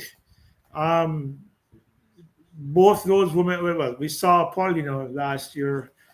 She went into the Olympics running consistently 49 mids, 49 lows, and then she dropped all the way down to 48.17. The thing about it is that if she's on a similar program this year, then I don't think she has much to worry about, because then Sydney will have to push well beyond her previous boundary. Sorry, but I think it's good. I think it's going to be one of the more intriguing races in the championships, and I hope everybody stays healthy, because sometimes these things, injuries play a role, and all these different elements that come into play. But I think it's going to be one of the more interesting races at the World Championships, because I think all of those ladies are potentially on the podium, and whether or not anybody can surprise them, because you mentioned Kazmarek as well. Kazmarek is a 48 runner. I mean, she's looking good. She's starting to motor. She's married now with a new Buka Wecker, I think, or something. I'm butchering the name. Don't hurt yourself. I just keep her calling Kazmarek for my peace of mind. But a lot of people on this live, they wouldn't remember. I mean, I certainly didn't. You're only watching this on television, but last time people went sub 48 would be Jamila in 83, and then Marita Koch did the world record in 85, which we all know. 47.60. We all know that is not that. We all know what's going on there, and so I think it's for the first time I feel comfortable with these three women walking into a Tokyo Championship. That it's possible that we may get 48 flat or a sub 48, and it would be interesting, It would be interesting. Ray now says Lane Joyce key hope NASA is in an outside like Newkirk. Maybe that works for her. Yeah, maybe. Maybe that works for her. I mean, you can't dispute that, because if she's running from the inside, though, she's able to see everybody in front of her, and she'd be able to probably pace her race a lot better. But if she runs like a scared here, like Van Niekerk back in the Olympic in 16, So maybe that's what she probably needs. I'm wondering if dealing with an injury. I'm wondering the same thing myself. When I spoke to her when she ran the national championships, she said she's tired of running 51s and she wants to break into 50s. But she hasn't looked particularly great all year. So I don't know if there's an injury that she's not telling me about, or maybe they just have her on heavy constant blocks or heavy training with that intention to let her go. But she looks, I mean, her last 100 she's like she virtually crawled into a walk. Yeah. So I don't know if she's injured or something is not right with her this year. I mean, because sometimes you just don't know, your body just not respond to the program the way you want it to. So. That's something that I probably work on finding out. I'd probably send her a message. I hope she responds, whether or not she's fine. Because she hasn't looked great. Yeah, I get a couple from your channel here. Brian Bethune says, "Remember, Paulino went into the Olympics, I guess last season, best of 49.20 and left with 48.17. That's true. Yeah. Conscious Yours says Sydney will not beat Paulina or NASA. Yeah. It's hard to say, you know. Yeah. I'm not. Look, I won't dispute that point at all. Yeah. The thing is that we know Bobby Kersey, Yeah. and we know that they would not be thinking about doing this event if they didn't think she had a chance of winning. Right. Because I mean, He doesn't there's like embarrassment, and yeah. no, Yeah. and then there's cake in the 400-meter hurdle. So Exactly. Yeah. you know, if they're not, they wouldn't want to take this event on if they did not feel like Sydney has a legitimate shot of winning this event. You know, when I spoke to her when she came to Jamaica, she has a very quiet confidence about her that is almost frightening. I asked her, "What do you think your limits are?" And she said pretty much that she don't know. Right. Yeah, basically, but she's not braggadocious. Right. She's No, ve- she's a she's yeah. very calm, very quiet, and she speaks what she believes is her truth. You know, and so while I'm not disputing what you're saying about Sydney will not beat Paulino or Nasser, consciously yours, um, there is that point to consider that she nor Bobby Kersey would not go into this event thinking that they're not capable of winning it. Yeah. Daniel Jr. said, if Sid were to win, do you think she should aim for the double or focus on 400 and 200? I don't know. I mean, it's hard to say about Sydney. She can do everything all the way down to Yeah. So, 100-meter hurdles. Yeah, it's good and bad, right? The fact that she's so talented. She's what, 26? So I think it's easier to transition to the 400. To consistently run well in the 2 is also challenging, but she can do it. You know, it depends, right? You know, and then she wants, yeah. Go on, finish your point. And then she wants to finish on a high in LA, right? So you don't want to tinker too much, right? You know, so that's yeah.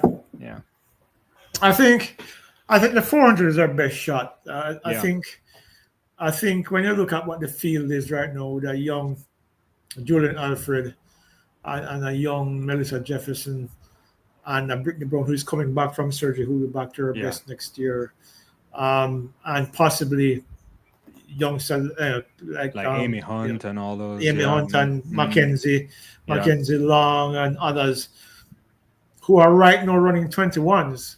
Yeah. With the exception of Brittany Brown. Does Sydney have the raw flat speed to go 21.4, 21.5? I don't know, but right now it looks to me she's more capable of running a 48.5 than a 21.5. Yeah, and it's almost like changing the body, right? To be pounding and doing that kind of work. Yeah, because the program changes. Program changes completely, and it'll probably take her a year or two for her body to adjust to a new program to step down like that. And whether or not she'll run that time, because she's 26 now, she's going to be what, 28 in LA? Yeah. No, she's going to be 29 in LA. 29, yeah, because she's 26 now, right? Yeah, so yeah. I don't even know when she turns 27. She just turned 26. So Sherwood 991 says, I think it's pretty cool that Sydney is challenging herself, especially knowing she's not the favorite. She's not beating Paulino though. Yeah, I would agree with you on that point. Yeah. But as we've been talking about earlier on, we might think she's not beating Paulino, but I'm saying it's possible. It might be unlikely, but I don't think it's impossible. I agree. Yeah, it's not impossible. And speaking of one other special, a word on Mondo went 6:29 recently. Then it's from Monday, you're from the sports. I mean, he was, I don't know, 2 years ago, I didn't think 6:30 was possible. Now it's possible. I think he's now thinking that the ceiling is coming at some point. The only thing I can say is that I like Corrales. I like that he's pushing himself. He won today in 6:02, I think, and he did 6 meters the other day as well. But Mondo is different, man. I mean, it's alien type stuff. Yeah. Mondo is here. Corrales is here. Yeah. The rest of the field is down here. Yeah. Mondo has earned $1.3 million from breaking world records alone. Yeah. You gotta I like the think he does- strategy. Yeah, man, I like him to the thing. It's okay. Let's break it down a little bit today because when you look at his clearance, even Yeah. over the world record heights, he still has a foot Yeah. over the world record height. Yeah? Yeah. So he can probably break that world record for the next 3-4 years and earn some extra. Because every time he breaks the world record, it's 100. It's 100K, yeah. And Right. then whatever his sponsors are doing, they have to Yeah. rewrite that contract because he's taking advantage of it. Yeah, but I tell you, taking candy from a baby boy. Man. I tell you, Yeah. because he's like, okay, do I break it this week? Because he's broken the world record about 13 times now. Yeah.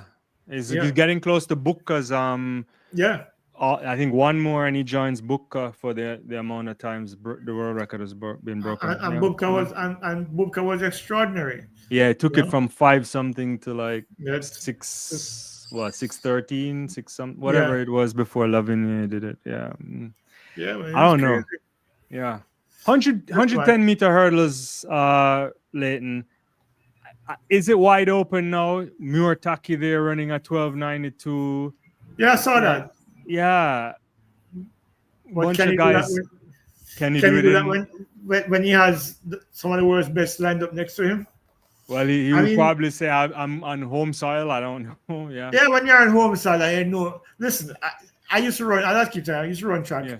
When you're running against people you know you can beat, you're Yeah. under no pressure whatsoever. You run free. You break records. When you line up against the man who is a 3-time world champion, Olympic champion, Yeah. you line up against Cardell Tinch. We line up against what's his name, the guy who the young youth from Jacoby Thorpe. Jacoby Thorpe. Yeah. And you know that these guys are capable of going as fast as you are. Yeah. The mindset is different to them. You're like, okay, Mm. I run 1292, maybe I can win this, but hello, these are guys who have done it before on the biggest stage. And when the glare or the lights get to you, or you line up in a final, if you get to a final, Right. and you're looking left and you're seeing guys who are eternally fast, you're looking to your right, you're seeing guys who are just as fast. Do you run 1292? Maybe not. Yeah. If he's Interesting. able Yeah. to do that, if he's able to do that, more power to him, But Yeah. I mean, he's the world leader now, doesn't that? No, 1287. Oh, is the world 27, league 87 is content. Cardell Yeah. Tinch. And I like what they did with Tinch because they pulled back. When Tinch dropped that so early in the season, I was like, no, this is crazy. And then he kind of went away, lost a few races. And I think he's working himself back into shape too, Cardell Tinch, that is. It's hard. I think it's the first time Grant Holloway will go into a championship and not feel like he's the favorite, which is wild, Probably. Yeah. It's probably because, but I think if I'm not mistaken, I think he had some injury issues this He year. did, and indoors, yeah. Yeah, and so as defending champion, he knew he had time to work his way back. Yeah. Because he didn't have to qualify at the US trials. Right. Sorry. So he probably was on a program to gradually get back to his best. And I mean, even the last race when he lost again, you can see that he's improving. Yeah. So in the next 3 weeks, we'll see, once he starts to fine tune, he probably comes into Tokyo and runs 12.9 again. So, Yeah. I mean, Grant is one of those athletes, is similar mentality as well, where once he lines up, he doesn't think he's going to lose. He believes he's going to win. Yeah. And, and he's proven it over and over again. I mean, he hasn't lost indoors for over 10 years. Yeah. Since 2014. It's 11 is going on. Yeah. Or something like that. I think the only way you beat Grant is if you're close to him at hurdle 8, and then maybe you got to pull a Hansa Parchment or Rashid Broadwater, yeah. I think Trey Cunningham maybe once or twice, but it's not, it's hard to beat him, Yeah, I just say you have to be close to him at hurdle number 7 or 8, and then you have a chance. If you're a kid, and which is what Cardell Tinch used and beat him as well. Yeah, was close to him mid-race and then pulled away from him because somehow Grant, even though he's a quality sprinter, flat sprinter, somehow doesn't fall into like that category where he's among the fastest finishers after the last hurdle, which is why Rashid has been able to get to him, which is why Hansa got to him in the Olympics, and which is why Cardell and Trey Cunningham has beaten him as well over that last hurdle. So it's but I think, look, I will never rule out Grant Holloway. No, I wouldn't either. Yeah. So he goes in. He might not be the favorite, but subconsciously you know that he's probably going to win it again. Yeah, and if he's in shape, he's gonna get out in front of everybody, and he's gonna put some pressure. Yeah, he's going to Let's talk- impose himself. Yeah. I know. Let me get your take on the Chuck stuff. I mean, she got banned for 4 years. Did you get a chance to read the AIU report, or you didn't get a chance yet? Yeah. I glanced it. Yeah. She tested positive. Was it last It was year? it was like Yeah. a testosterone thing or something like Yeah. that. Yeah. Well, look, one of the things with her, where's she from again? She's Ukrainian, I think. Yeah. Yeah. You look at the number of Ukrainian athletes for the past 2 years who have failed Yeah. drug tests. It's a pattern. It's like the Kenyans. When I look Yeah, at the they have AIU gone crazy now. It's like when you look at the AIU list, it's like every other person is a Kenyan athlete. It's similar with or with India Ukraine. now. Because, India is like yeah. racking up the numbers. Yeah. Yeah, but so I wasn't. I'm disappointed because I like to watch her compete. Yeah, and But- I thought she was good for the sport. I was like, Yeah. what happened here? Yeah. Yeah, but to say I was surprised when I looked at it, I was like, oh, here we go again. Because And then they didn't even fight it because she didn't admit. If she had admitted that she took it, it would have been a lesser sentence. yeah, And she was complaining that she wasn't getting fair treatment because I was reading the thing today. But I just don't know how she doesn't have a real reason for why the substance was in her body. They didn't body, apply yeah. for a TEU. TUE, Yeah, it's- and the doctor report that they're saying it just doesn't seem. It seems like they're making that stuff up. So yeah. It's like Shereika Jackson gets away again with that iron infusion injections last year. So I mean, sometimes you wonder, right. why some athletes believe that this kind of work is necessary, because it's like Marion Jones, huh? Yeah. She never Marion needed Jones- it. Never needed Marion it. Jones did not need to take anything except sugar and water.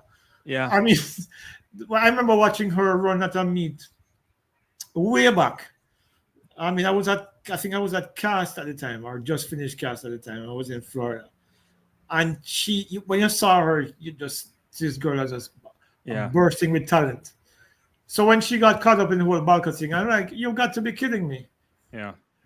Why? I mean, so some of these athletes, I mean, Marina is to me is disappointing. Yeah. But I don't know, these days I'm not really surprised much about what happens anyway. Yeah, it's not. Yeah, it's interesting. There's all these, whereabouts violation stuff happening. I see Fred Curley's caught up in one of those too, and Yeah. I just never understand the whereabouts stuff. I think it's unacceptable kind of behavior. It's easy to because you tell. have- Yeah. The Adams thing is simple enough. It's the simple. The Adams is Adams quite is the simple. easiest thing. Yeah. You're going to say, okay, I'm going to be here between 1 Yeah. and 3 o'clock. And Yeah. you're there. Yeah. And if you miss one or two, don't miss the third. I mean, Third. Yeah. I don't know. I mean, I don't know if athletes find it cumbersome because Right. a lot of them have to be on the move and go from training on them, especially these days when they have to take a bag of selfie pictures and all the foolishness and everything. But this is a requirement. It's part of being it's requirement of being professional. You give your location because you expect to be at this place at that time. And I mean, can't remember they're not going to show up every day, but certainly when you have a schedule, you have an idea of where you're going to be. So it shouldn't be that difficult. It shouldn't. And the biggest thing with the sport is that most people who would cheat, they'll have to do it out of competition, right? Because if you cheat in competition, we usually think you're stupid. So it's like we have to figure out where you are, and it's not hard. Adams is there, Yeah, because the thing about cheating, taking drugs, and PDs in competition is almost, to me, it's counterproductive. Yeah. Because the thing I think, if I don't know, the people who are listening to this are understanding how PEDs work. PEDs don't necessarily make you faster or stronger, or but it allows you to train more frequently. So if you or recover like better or something, and recover better, because so you have to train more frequently. So what it is that, so say you train at 8 o'clock in the morning, and a solid 2.5 or 3 hour block of training, and you're dead until 3 o'clock in the evening because you go home and get some lunch and take a sleep and go back, especially when you're doing 2 days. Yeah. When you're taking PEDs, you can do that entire block of training from 8 to 11 and come back at 1 o'clock. And then you train from 1 until 3 and you come back at 3 o'clock, at 4 o'clock. That's what PEDs allow you to do. They allow your recovery a lot more quickly, so you can get more training time in. And that's where the advantage lies. It doesn't, I'm going to take the drugs and all of a sudden you grow fast twitch muscles and, it is just that's how it works. So I don't. Or if you do some blood doping, if you're the distance runners, or the cyclists, where they do full blood transfusions. So you can have oxygen in the blood. So it's the EPO thing is different though, because as you know that is it comes down to availability of oxygen in your system when you're running these longer distances.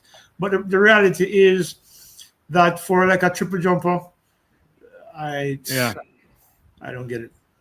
I don't get it at all. But maybe there's always these pressures to win, to compete, and it's also the influence. I saw Gabby Thomas, I think she posted something today talking about they should ban everybody, and there are mechanisms for that. It's just that it's difficult, right? For a long period of time, we couldn't go after anybody but the athletes. But there's the Rodchenkov Act in the United States that can go after coaches and agents, and they use that to go after Eric Lira. But it still requires like cooperation between AIU, WADA, Justice Department, and a U.S. attorney that will say, all right, this case is elevated enough that we'll go after the suppliers. And it's like, if the suppliers is like a low-level person, they're not going to really go after those people, So, but I think it was important to revamp that law, though, because oftentimes the burden falls on the athlete when the athlete is perhaps the victim in so many ways. Because when you have people around you who are saying to you,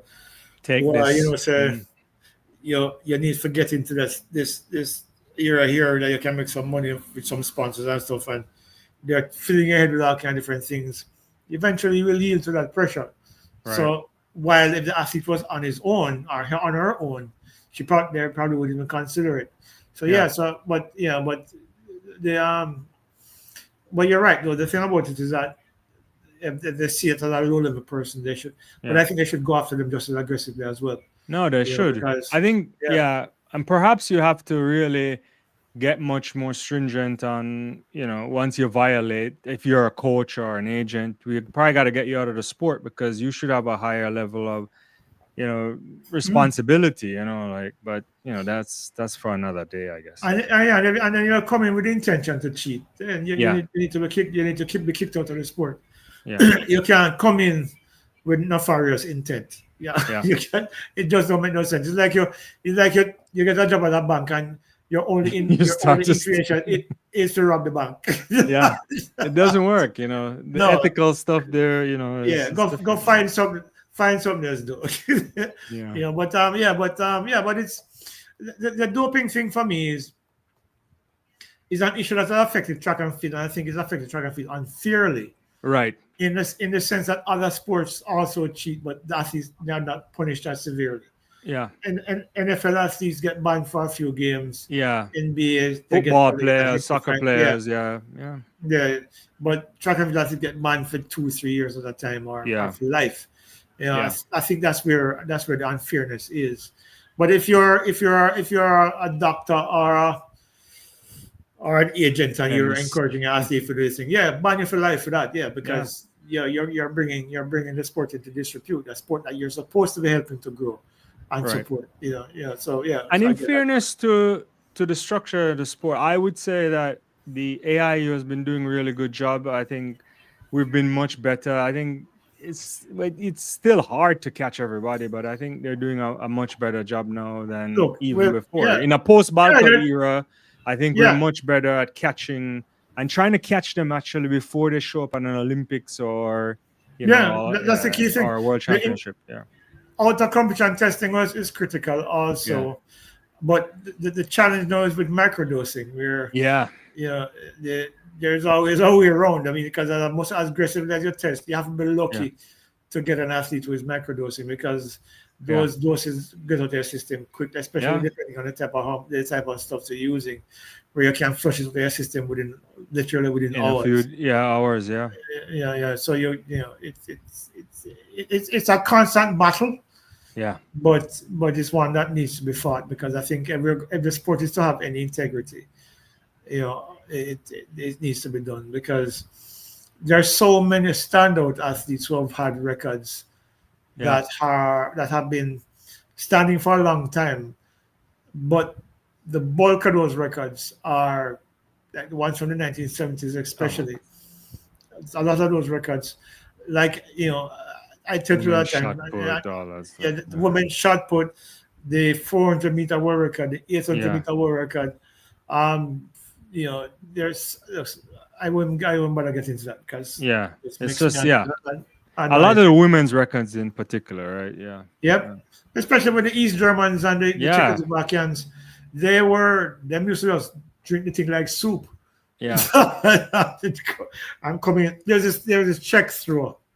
Trying to remember her name, where she was a discus thrower. When she retired, she just did transition surgery and became a man. Yeah, there's also that too, Yeah, they pumped her up with so much male hormones that she was virtually a man by the time they're done. Yeah.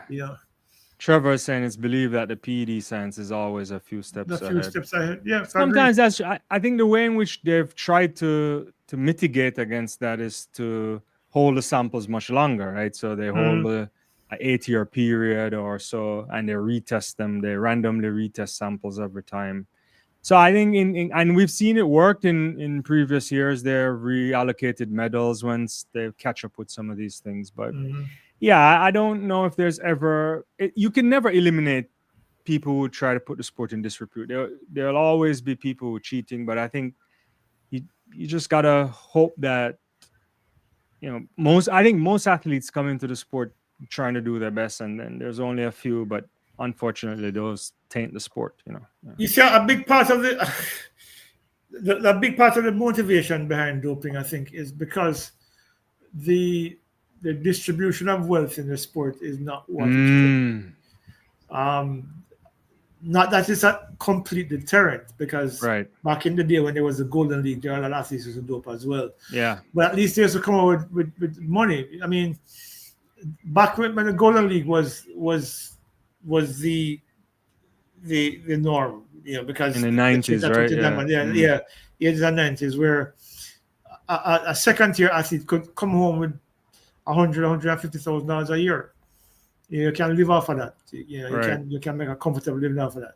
No, those athletes are going home with peanuts. Yeah. Only the very few at the top tier athletes come over with money.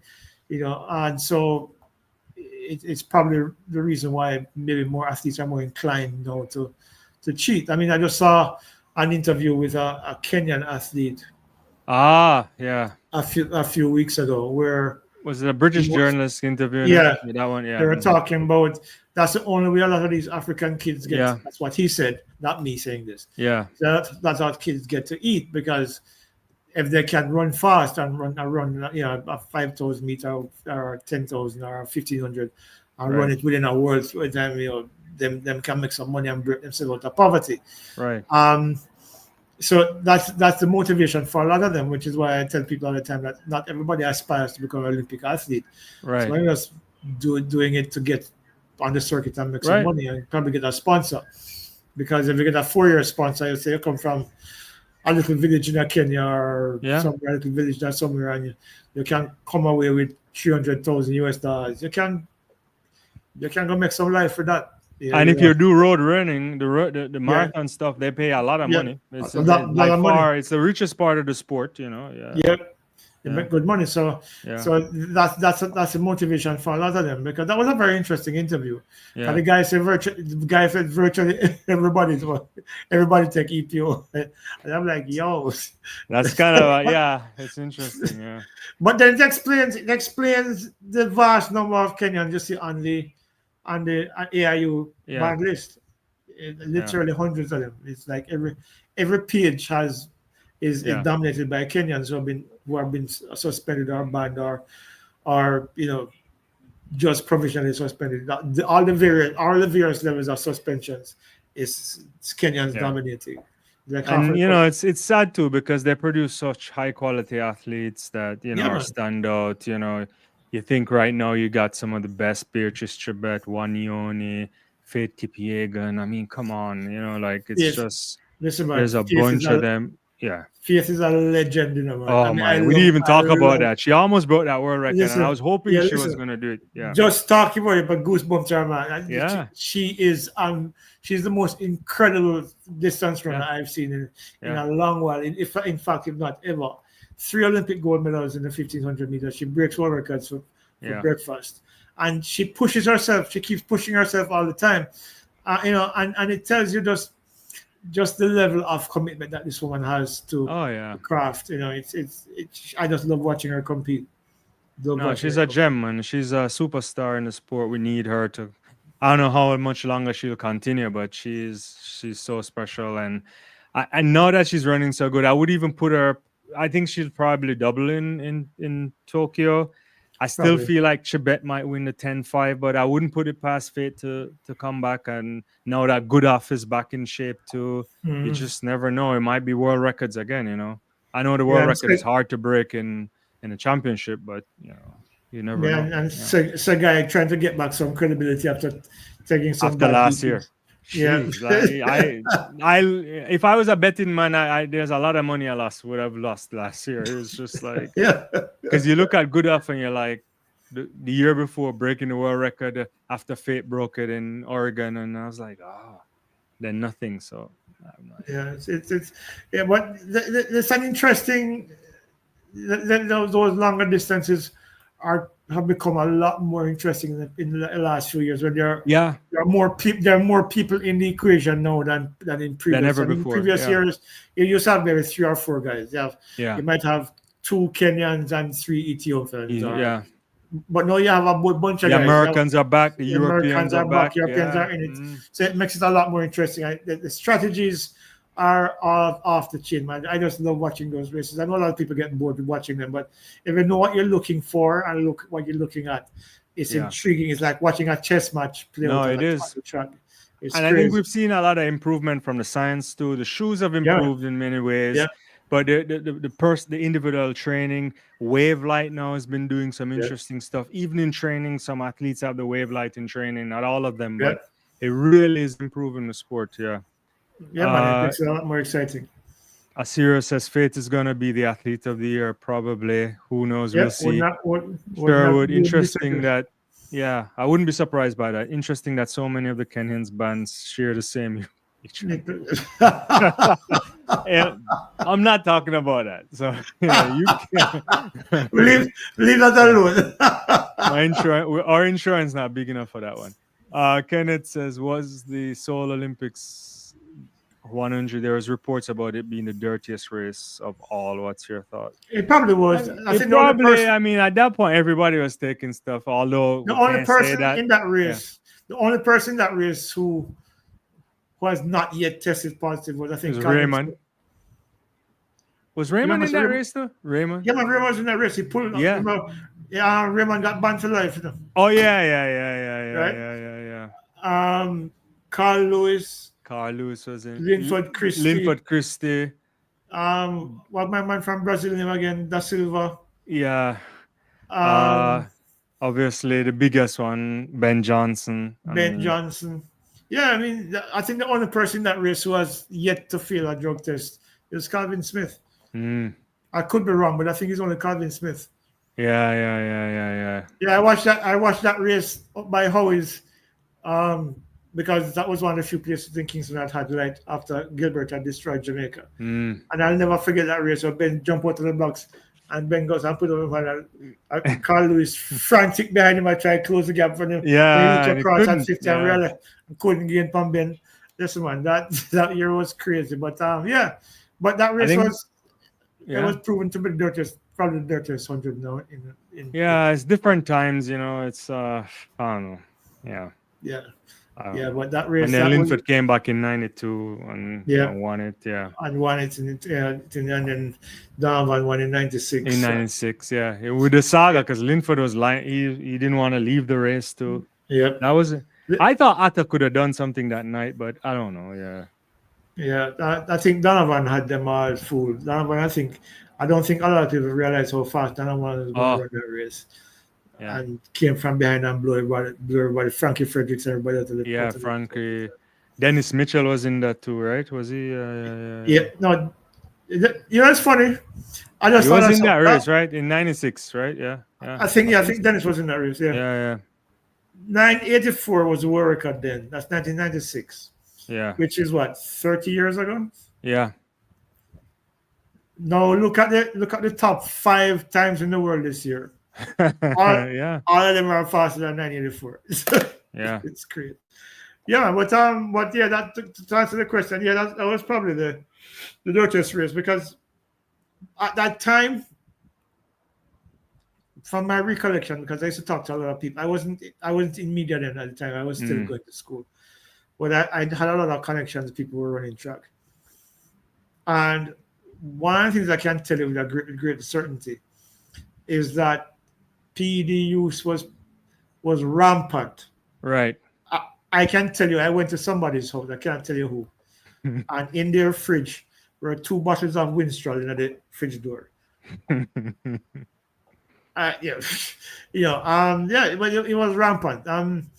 So it's not surprising, because even the biggest story that year was that there were several athletes at the U.S. trials that year that failed drug tests at the U.S. trials that year, and were allowed to compete at the Olympics, and they won. Some of them won gold medals there as well. Yeah. So that's hypocrisy, because the Americans like to accuse the Europeans and the Russians of doping, but they were doing it, in fact, even more than in many instances at all. So some of the names that, if I should call those names right now, you'd be very surprised. No, we get in trouble for it. I know. What you're saying. There are big names who were found guilty. Yeah. So the rundown says, how would you assemble a Jamaican 4x1? Men or women? Female? Yeah. I don't know. The female, I don't know how you'd set it up, but I would go with Shelly on the start for sure, and the Clayton twins on either backstretch, Shereika on the curve. Yeah, but Shelly starts to Tina to Shereika. Are you like, look, they tried something there and it looked like it worked. Shereika starting. To Shelly, for example, and maybe the Clayton twins just like third and fourth. For the men, based on what we saw in London, Akeem Blake to Oblique Seville to Brian Level to Kishane Thompson. With good baton exchanges. Yeah, with good baton exchanges that wins. Yeah. 36-9. I don't know. Yep. Or 37 flat. I mean, it could be. Yeah. I think that team can challenge. Everybody comes in good shape. I think they can challenge the record. Yeah. What's the latest on the Venezuela? Yulimar is back. I don't know. I think she'll be back ready for Tokyo. I think she's injury free. She's training. She hasn't competed. She did compete the other day, right? Did she do a comp? I don't remember. I'm trying to remember, but I know that she had started rehab earlier this year, and I'm not sure if she competed. Because I think I was trying to find some results for her and didn't find anything. But I'm not sure. But we know that she's back to full health. Not quite sure if she had a relapse or anything. Yeah. But I can't recall her competing so far this year. I don't. Yeah, I'm trying to remember. I know they were saying she was down to compete, but I don't remember seeing the result. I'd have to check again. But I think if she's anywhere healthy, she might, she could sneak a place there. It's not quite sure what's happening in triple jump. We have to see if Tia Lafon will come in shape. I see Shanika Ricketts won in Nakak, but it wasn't that far. It was like 14-2. I think the only people who have been close to 50 meters this year is Perez Hernandez. Perez Hernandez from Cuba. So it's still wide. That's wide open for me. So I'm not quite sure. I guess we'll have to make some predictions in coming weeks, but yeah, Mhm. I don't know. Anyway, but, it's been a long one, Leighton. I don't want to keep you up much longer. yeah, we can close off now. Yeah, we call it a night. We this was by popular demand. The people asking if we discussed Keely. We did discuss it. You gotta go back. Yeah, but Yeah, you missed that. you missed that. Yeah, but hopefully I know people on your channel too. Hopefully that's your first live, Leighton, right? On Yeah, your this is channel. my first live. Yep. All right. But I'm happy that I was able break to my join ducks. in on that. Break my ducks Yeah, tonight. exactly. Thanks to you. Yeah. Yeah, But we'll definitely have to do it again. Yeah, man, we have to do it again. Well, let me just take an opportunity to tell my viewers what to expect. I have coming up maybe tomorrow. I know that this is a track and field thing, but as you know, Jamaica qualified for the FIBA World Cup qualifiers recently with the pre-qualifiers that were held in Mexico. I had a chat with Kenton Facey, who was a member of the Jamaican team, and I can tell you how difficult it was for the Jamaicans, not necessarily on the court, but off the court, when many of them got sick in virtually for the last two games. In fact, from the first game they played against Barbados. He talks about that, and that video goes up tomorrow night. And of course, I mentioned the Tyrice Taylor coach, Doug Case, who used to coach Omar McLeod. People forget to Olympic title in 2016. I did a little chat with him about Tyrice Taylor and why he was able to drop his time from 145 to 143.7 at knockout. So those are my next two videos coming up, and so you can stay tuned to that. And of course, please, my beg you, just subscribe to the channel. Yeah, definitely subscribe. It's running across the screen. If you haven't subscribed, you want to do that, hit the notification bell, like the video, obviously, because and tell people, and if you want to see me and Leighton go live more often, let us know too. Yeah, we only talk in track and field. We don't even start to talk football yet. We haven't started cricket, and we talk a lot of sports. You happy with Liverpool's start? Yeah, I didn't like the fact that we gave up 2 goals after taking a 2-goal lead. I think they've brought in a lot of new players. Yeah, because Slot is building his team now. I didn't like the fact that they got rid of Luis Diaz because he's doing well for Bayern now. Right. But I still think, as much as we didn't play Ryan Gravenberch for the last 2 matches, because he's proven himself at the 6 last year, but I think we still need another 6, we still need another forward, and still need another defender, because Gravenberch can't play every game. Right. And we need another forward because Jota died. Yeah. We sold Nunez, we sold Diaz. And Chiesa, but Chiesa is not a game changer. He won the game for us until, but the fact is that. So you definitely think you're going to get Isak for sure? Because he's pulling a. Yeah, but Newcastle said unless them sign 2 players, they're not going to let him go. And Newcastle can't even sign they my can't mother. Sign anybody, Yeah, so I don't like the behavior of Isak though. I think that's not the way you want to do it. If you want. Yeah, here's the thing. Here's the thing. He claims that he had an agreement in principle with the club to release him after this year, after last season, and they changed. They went back on the word. The club, in the statement that came out today, said that that's not true. Yeah. But so it's who you believe. So I don't know. I'm not taking sides on it until some clarity comes as to what was actually what. But I like how Manchester City looked when they dismantled Wolves. Yeah. Liverpool has good quality for going forward, but they're susceptible to counter-attacks, and I don't like that. Yeah, City looks interesting.